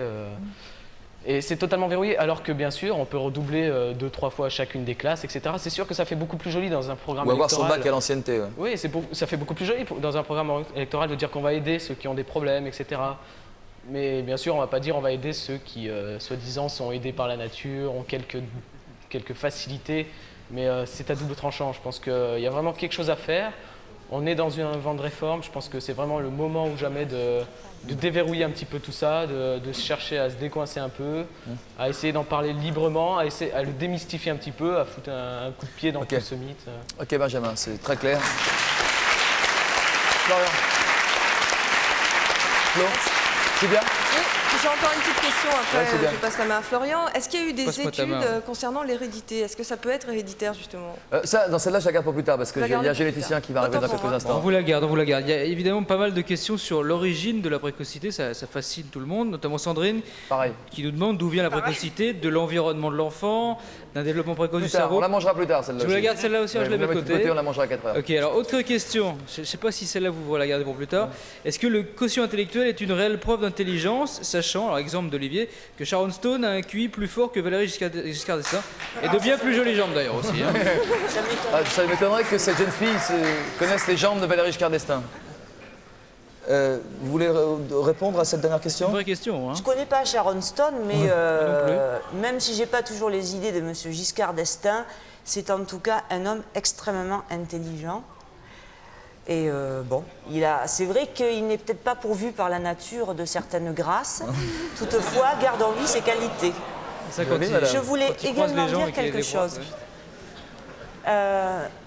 Madame Cotte a parlé... ça y est, je l'ai perdu, mais je vais revenir. Tout à l'heure, vous me dites... Non, mais je veux vous le dire l'avez parce que... Oui, je l'ai. Ah bah allez-y alors. Qu'est-ce que vous avez perdu? On disait le mot. Ah oui. C'est grave. Et alors justement, mon mot, c'était le verbe. Parce qu'on dit au début, il y avait le verbe. Vous savez, au début de la Bible. Et un petit peu après, on a une histoire avec un monsieur, une madame, un serpent et un arbre. Et dans cet arbre, il y a des pommes.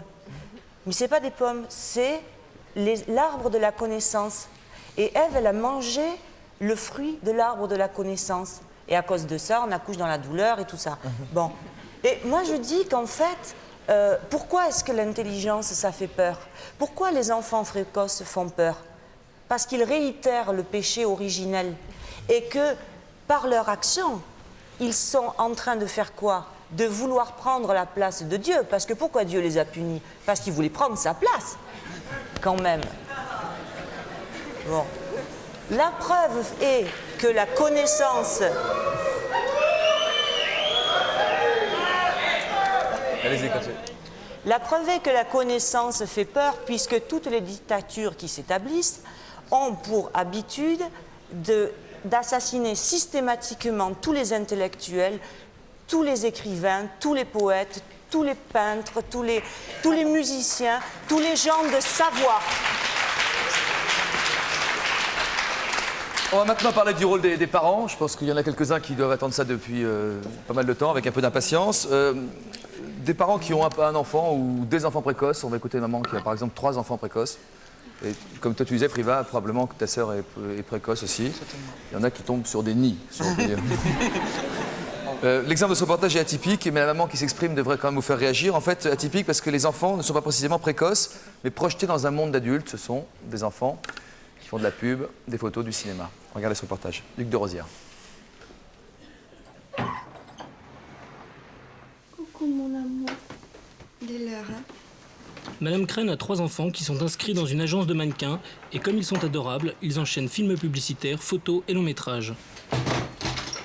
Aujourd'hui, mercredi, l'aînée Marie-Joséphine doit se rendre à un casting et à une séance photo.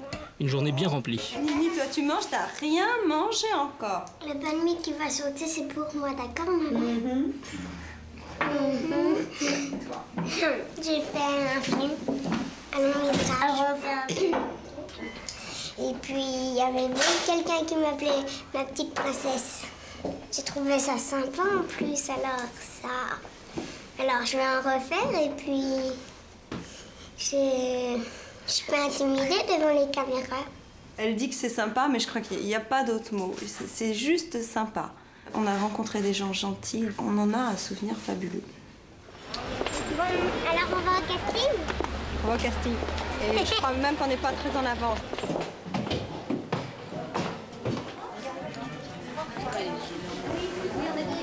Maman, est-ce que tu peux me le prendre, mon sac à dos? Sophie Ellison. Moi, je le fais tant que ça amuse les enfants de se voir dans les catalogues ou à la télé. Moi, c'est un jeu. Moi, c'est très clair. C'est fait sous forme de jeu. Quand l'enfant n'a pas envie, il n'a pas envie de s'amuser, ça s'arrête là. On ne vient pas là pour qu'il ne soit pas choisi, mais quand il n'est pas choisi, il n'est pas choisi. Je crois que si on se prend la tête avec ça, alors là, ça devient terrible. Ah oui, parce qu'il y a beaucoup de réponses négatives quand même dans ce genre de casting. Donc il faut vraiment que ce soit une bonne surprise quand c'est positif. En général, c'est rapide, mais ici, ça peut être long. Depuis que ça doit être à nous, on poirote beaucoup, je trouve. Marie-Joséphine. Le tournage d'un film publicitaire peut rapporter gros. Le salaire de base est de 2500 francs la journée, auquel il faut ajouter les royalties qui représentent en moyenne 6000 francs. Cet argent est bloqué sur un compte jusqu'à la majorité de l'enfant. Les parents, eux, touchent 10% des revenus de leur enfant. Tu es prête, Marie-Joséphine? Ouais? Et regarde-moi, je suis le monstre, plein de... Je suis tout nouveau. Vas-y. Très bien. Tu le manges et tu me regardes et tu me dis c'est hyper bon. Il est hyper bon. Ouais. On est en retard, là. Ouh là là là là là là.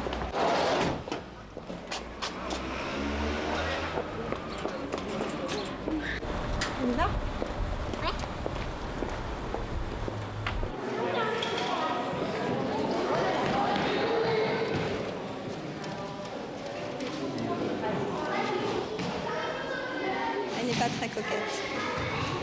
Je fais un petit peu attention à ce que ses couettes soient à peu près de la même hauteur, mais elle s'en fiche complètement.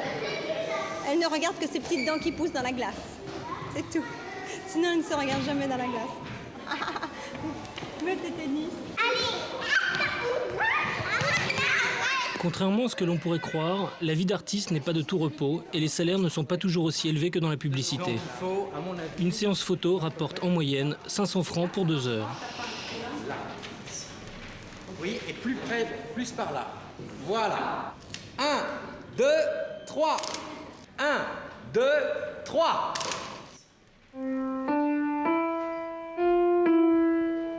Pour l'instant, ils ne savent pas qu'ils gagnent de l'argent. Ils ne savent déjà pas la valeur d'une pièce de 10 francs. Ils ne savent pas ce qu'on peut acheter avec une pièce de 10 francs. Alors, comment voulez-vous que je parle de l'argent qu'ils gagnent? Quand on est choisi pour quelque chose, pour une photo ou pour un film, la valeur de l'argent ce n'est pas un critère pour moi. On choisit si la pub nous plaît.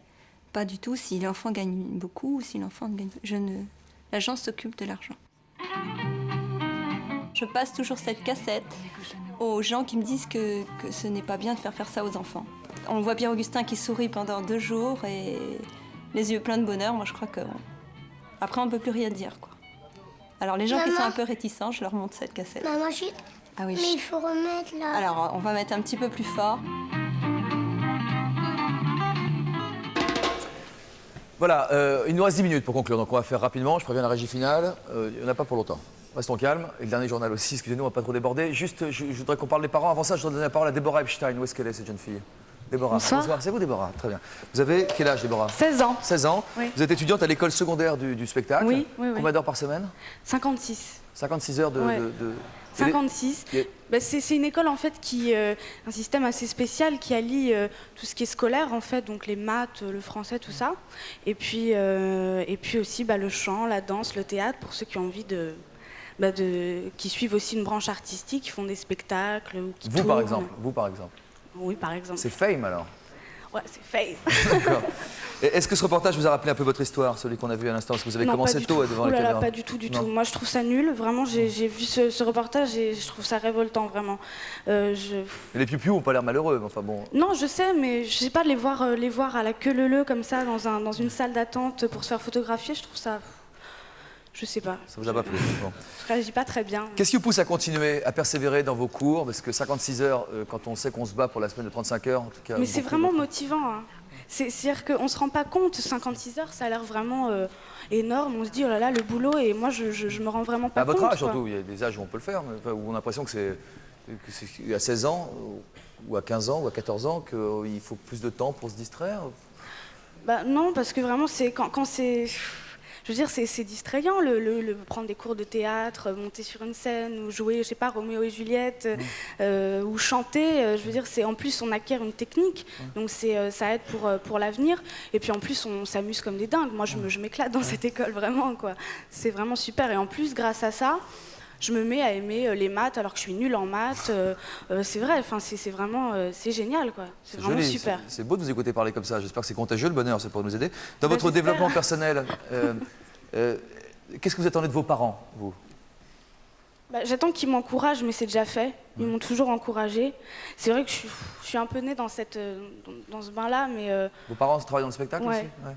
Et donc j'ai assisté à des tournages, tout ça. J'ai toujours été plus ou moins intriguée, en fait.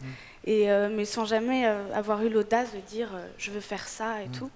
Et puis voilà, c'est venu comme ça avec le temps, quoi. Je sais pas, j'ai m'imaginé des histoires dans ma tête, tout ça, et c'est venu comme ça. D'accord. Mais c'est... Voilà. Merci. Merci beaucoup, mademoiselle. Joli. Hélène Stierly, vous êtes là, madame? Oui. Vous avez 3 enfants précoces, madame? Eh oui. Vous avez un truc?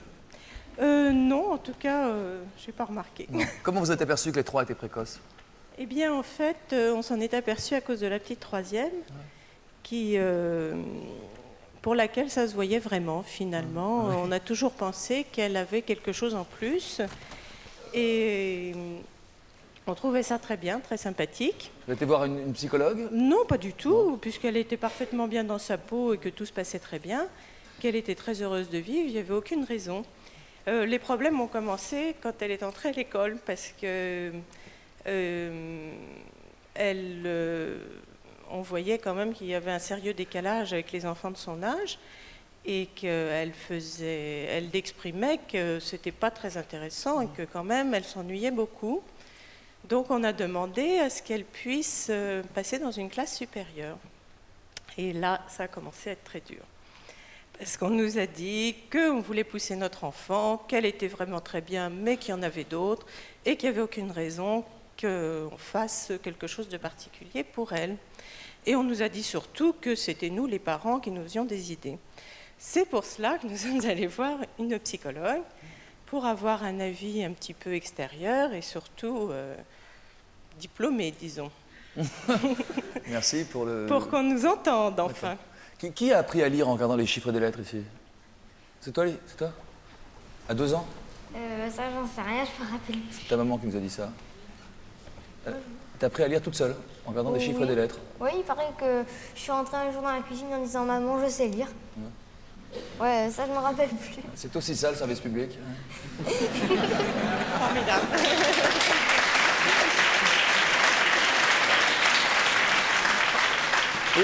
Et les suivants, alors, ça vous a ouvert votre curiosité pour ensuite essayer de voir si les précédents, je veux dire, les deux grands?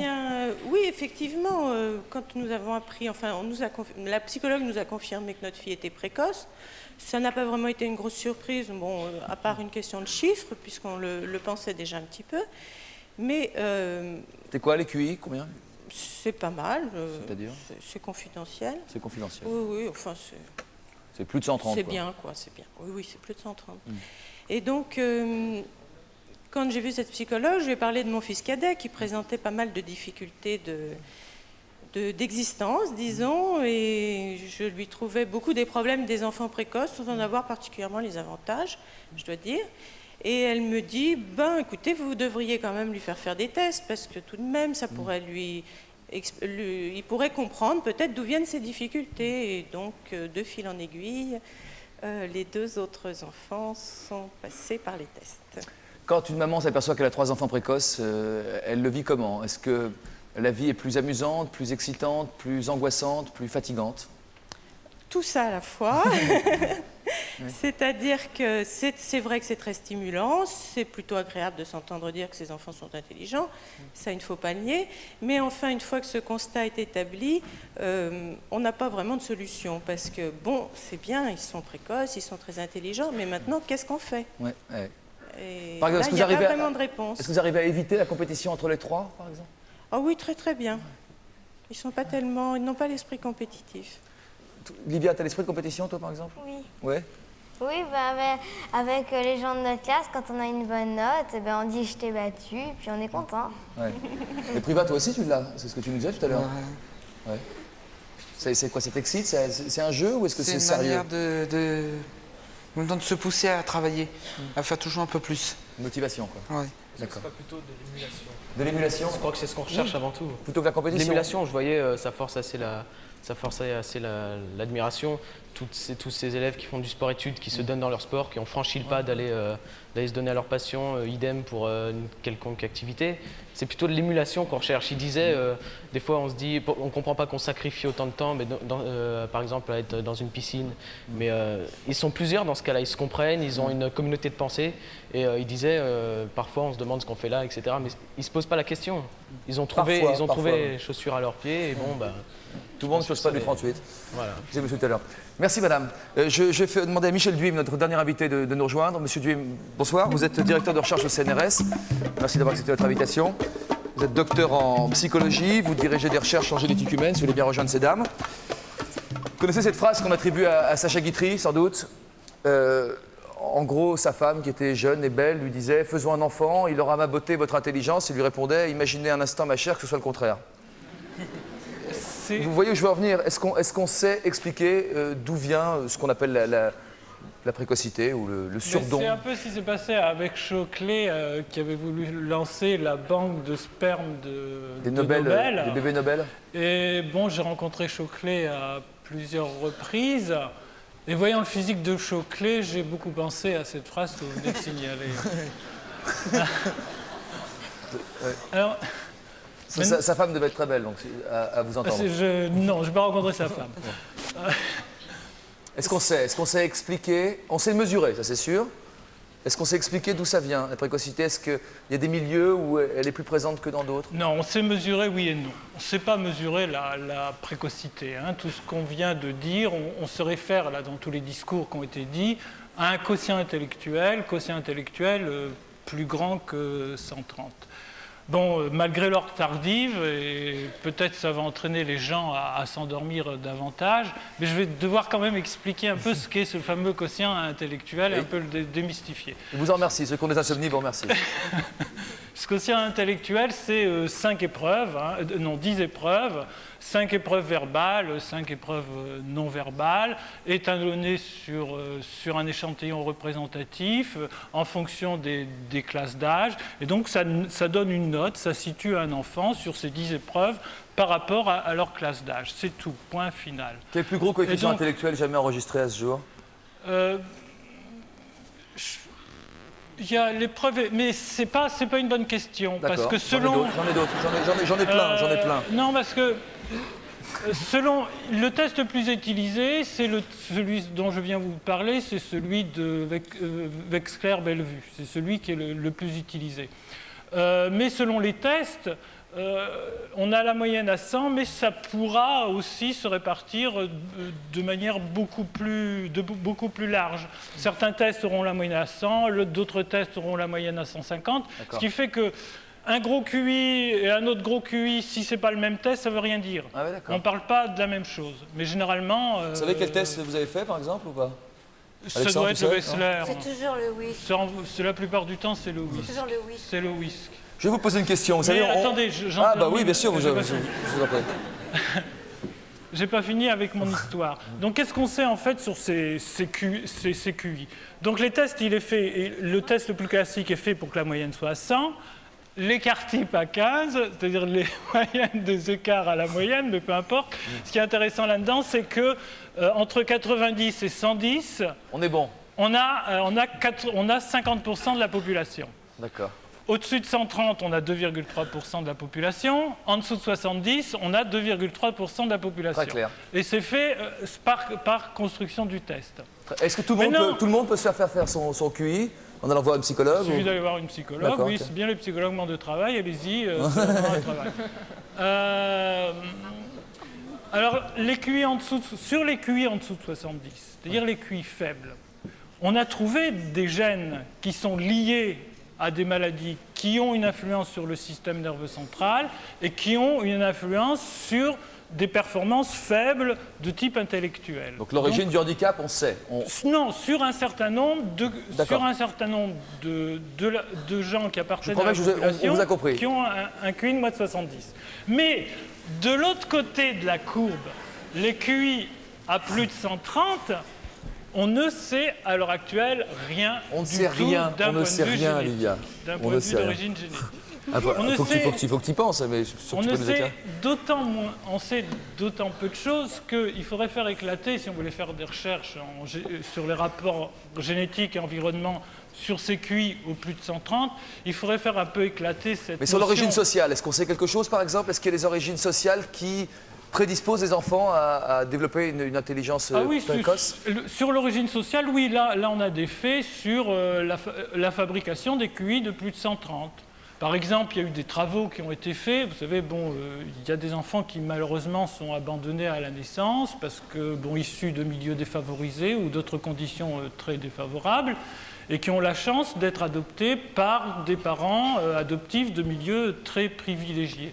Donc il y a des chercheurs américains et des chercheurs français aussi qui ont fait des travaux, qui ont comparé des enfants qui étaient issus de milieux très défavorisés, qui ont été adoptés dans des milieux très privilégiés, et le quotient intellectuel moyen de ces enfants-là était d'environ 110 pour ceux qui avaient été adoptés dans des milieux privilégiés, alors que ceux qui sont restés dans des milieux sociaux défavorisés, le quotient intellectuel moyen était de 92-95. Donc on a les moyennes différentes, donc on a créé un plus grand nombre d'enfants accueillis de plus 130 comme ça. On a créé, c'est-à-dire le fait de l'adoption a créé. Monsieur Dume, une dernière question. Au-delà de 150 de QI, pour allô, oui, le test le plus classique, on parle de génie. Alors, une question simple, quand on parle de Cézanne aujourd'hui, quand on parle de Cézanne, de Mozart ou de Victor Hugo, on parle de génie, est-ce que ça veut dire que ces personnes-là aient forcément un QI supérieur à 150? Non, alors là, bon, c'est tout un amalgame. C'est tout un amalgame. D'abord, le génie, qu'est-ce que c'est? Je sais pas. Alors le génie, on en a des multiples définitions. Faites court, s'il vous plaît. Excusez-moi, vous ne pouvez pas faire court là-dessus? Non, mais on ne va pas en donner les définitions. Entre Mozart et Van Gogh, qu'on peut considérer comme des génies, ou bien des gens qui sont aussi considérés comme des génies comme Einstein aussi. Bon, on ne voit pas... On s'est intéressé au cerveau d'Einstein après sa mort. On n'a rien trouvé de particulier? Non, c'est de la connerie. D'accord. Oui. Merci, c'est pas grave. Pas moi qui l'ai fait. Wow, ça pousse. Bon allez, attendez, franchement, c'est pas pour vous embêter, mais il est tard, il y a la régie finale qui nous pousse en temps direct. Il n'y a pas de lien entre tout ça. Et puis bon, si on va voir, dans le génie, il y a aussi un aspect de créativité. Et simplement, la créativité, c'est pas la même chose qui est mesurée dans les tests. Et bon, je veux vous donner là pour la finale, parce que j'ai employé un terme quand même peu correct tout à l'heure, mais le remettre à quelqu'un qui me l'avait dit un jour. L'un de mes professeurs qui d'ailleurs nous a quittés il y a un mois me disait, quand j'étais alors étudiant, et qui était celui qui a fait le plus pour l'étude des rapports entre génétique et intelligence en France, me disait, mais tous les journalistes viennent m'interroger sur l'intelligence. Mais vous croyez vraiment que c'est intéressant? Peut-être qu'on devrait s'intéresser à la connerie, vous savez, aussi ça c'est intéressant. On s'en occupe de temps en temps. Patrick Braoudet est avec nous. Mais Patrick, ça va, ça va passer? Patrick Braoudet est donc cinéaste. Chaque mardi, nous avons donc un invité qui joue le rôle du spectateur subjectif, qui prend des notes et qui vient à la fin donner donc son petit compte-rendu. Patrick, je rappelle pour ceux qui nous rejoignent maintenant, que vous êtes le réalisateur, acteur également, le réalisateur en tout cas de 9 mois et de Génial, mes parents divorcent. On vous écoute, Patrick, les enfants vous écoutent, moi aussi. Alors d'abord un petit truc comme ça, par rapport aux enfants du casting qu'on a vu, par rapport au cinéma, à la publicité, tout ça, parce que c'est mon truc au départ. Je crois que ça c'est un truc tout à fait à part. C'est des gamins qui correspondent à une mode, il n'y a rien à voir avec des dons, avec des choses comme ça. Ça correspond à une mode, ils ont des taches de rousseur, des choses parents, comme ça. C'est surtout les parents qui ont envie que leurs enfants soient à l'écran. Moi quand j'ai fait Génial, mes parents divorcent, il y avait, j'ai vu à peu près 1500, 2000 enfants, je ne sais plus, quelque chose comme ça, enfin énorme. Et dans tous ces enfants qui venaient, à chaque fois je demandais à les voir tout seuls, sans les parents, et je leur posais une question tout de suite, est-ce que tu es là parce que tu veux venir, ou qu'est-ce que tu ferais à la place d'être là, parce que c'était les mercredis. Et puis la plupart me disaient, j'irais bien au sport, faire du tennis avec les copains, etc. C'est vraiment les parents qui les amenaient. Et pour avoir les 10 de Génial, mes parents divorcent, on en a vu beaucoup. Donc ça c'est vraiment un truc, je crois, très à part. Sinon, il y a des mots qui sont revenus beaucoup, là, qui m'ont touché. On a parlé beaucoup de respect, d'amour, d'affection, de besoin de reconnaissance, de différence, de solitude, d'isolement, de souffrance, de sensibilité, de peur. Enfin, tout ça, ça traduit vraiment un vrai refus de l'exclusion. Et une volonté d'être comme tout le monde. Je crois vraiment tous les enfants... Alexandre, il disait « je vais être tout à fait comme les autres ». Et ça souligne un rôle de l'éducation nationale important, parce que ce refus d'exclusion, enfin, il me semble, il y a cette maison en Écosse, là où on réunit que des enfants qui sont des... C'est le cas du lycée Michelet aussi à Nice. Qui sont des surdoués. Moi, j'ai l'impression, et aussi Alexandre tout à l'heure disait qu'il avait des copains dans les autres classes, dans les classes normales, comme il disait, et ça me semble important que les classes ne soient pas séparées dans le lycée, qu'il n'y ait pas un collège ou un lycée spécialisé, qu'il y ait une réunion de tous ces enfants, que finalement ils ont tous envie d'être heureux. Et finalement, qu'est-ce qu'on demande à un enfant? D'être heureux. Et ça n'a parlé que de bonheur, hein, et d'envie de bonheur, et d'envie de ça. Moi, ça vous a surpris? C'est ce qui m'a touché. Hein. Ça vous a surpris ou pas? Oui, ça m'a surpris un peu, parce que c'est vrai que derrière le mot de surdoué, en fait, il y a un problème avec le mot, quoi. Surdoué, ça commence comme Superman. Et l'exclusion, ça commence parce qu'on met des mots différents. Alors que ce sont les enfants qui sont doués, qui sont très doués, mais surdoué, il y a un côté déjà ghetto. Ouais. Et je trouve qu'il ne faudrait pas parler de surdoué, quoi. Déjà, il faut enlever le mot. Il faut parler d'enfants très doués, qui ont des dons incroyables, comme Audrey qui se met au piano, qui a des dons comme ça absolument fabuleux. Et ça me semble important. Voilà. Merci. Merci Patrick. On pourrait continuer longtemps. Ouais, midi 25, d'accord. Qu'est-ce que je peux vous dire? Mardi prochain, séquence poilade. Et voilà. Charles Gérard, Henri Guibet, Gérard Hernandez, Pierre Doris, Louis Rego, Claude Jansac, Ginette Garça seront nos invités. Point commun, ils sont des figures emblématiques de la comédie populaire française. Ils nous parleront de leur rapport au public, aux stars et à l'art. Donc le second rôle en question mardi prochain dans Ça se discute. Merci d'avoir été avec nous. Merci à Patrick Baroudet. Merci à tous nos invités. Il est un peu tard, hein, je suis désolé. C'est sympa en tout cas. Merci.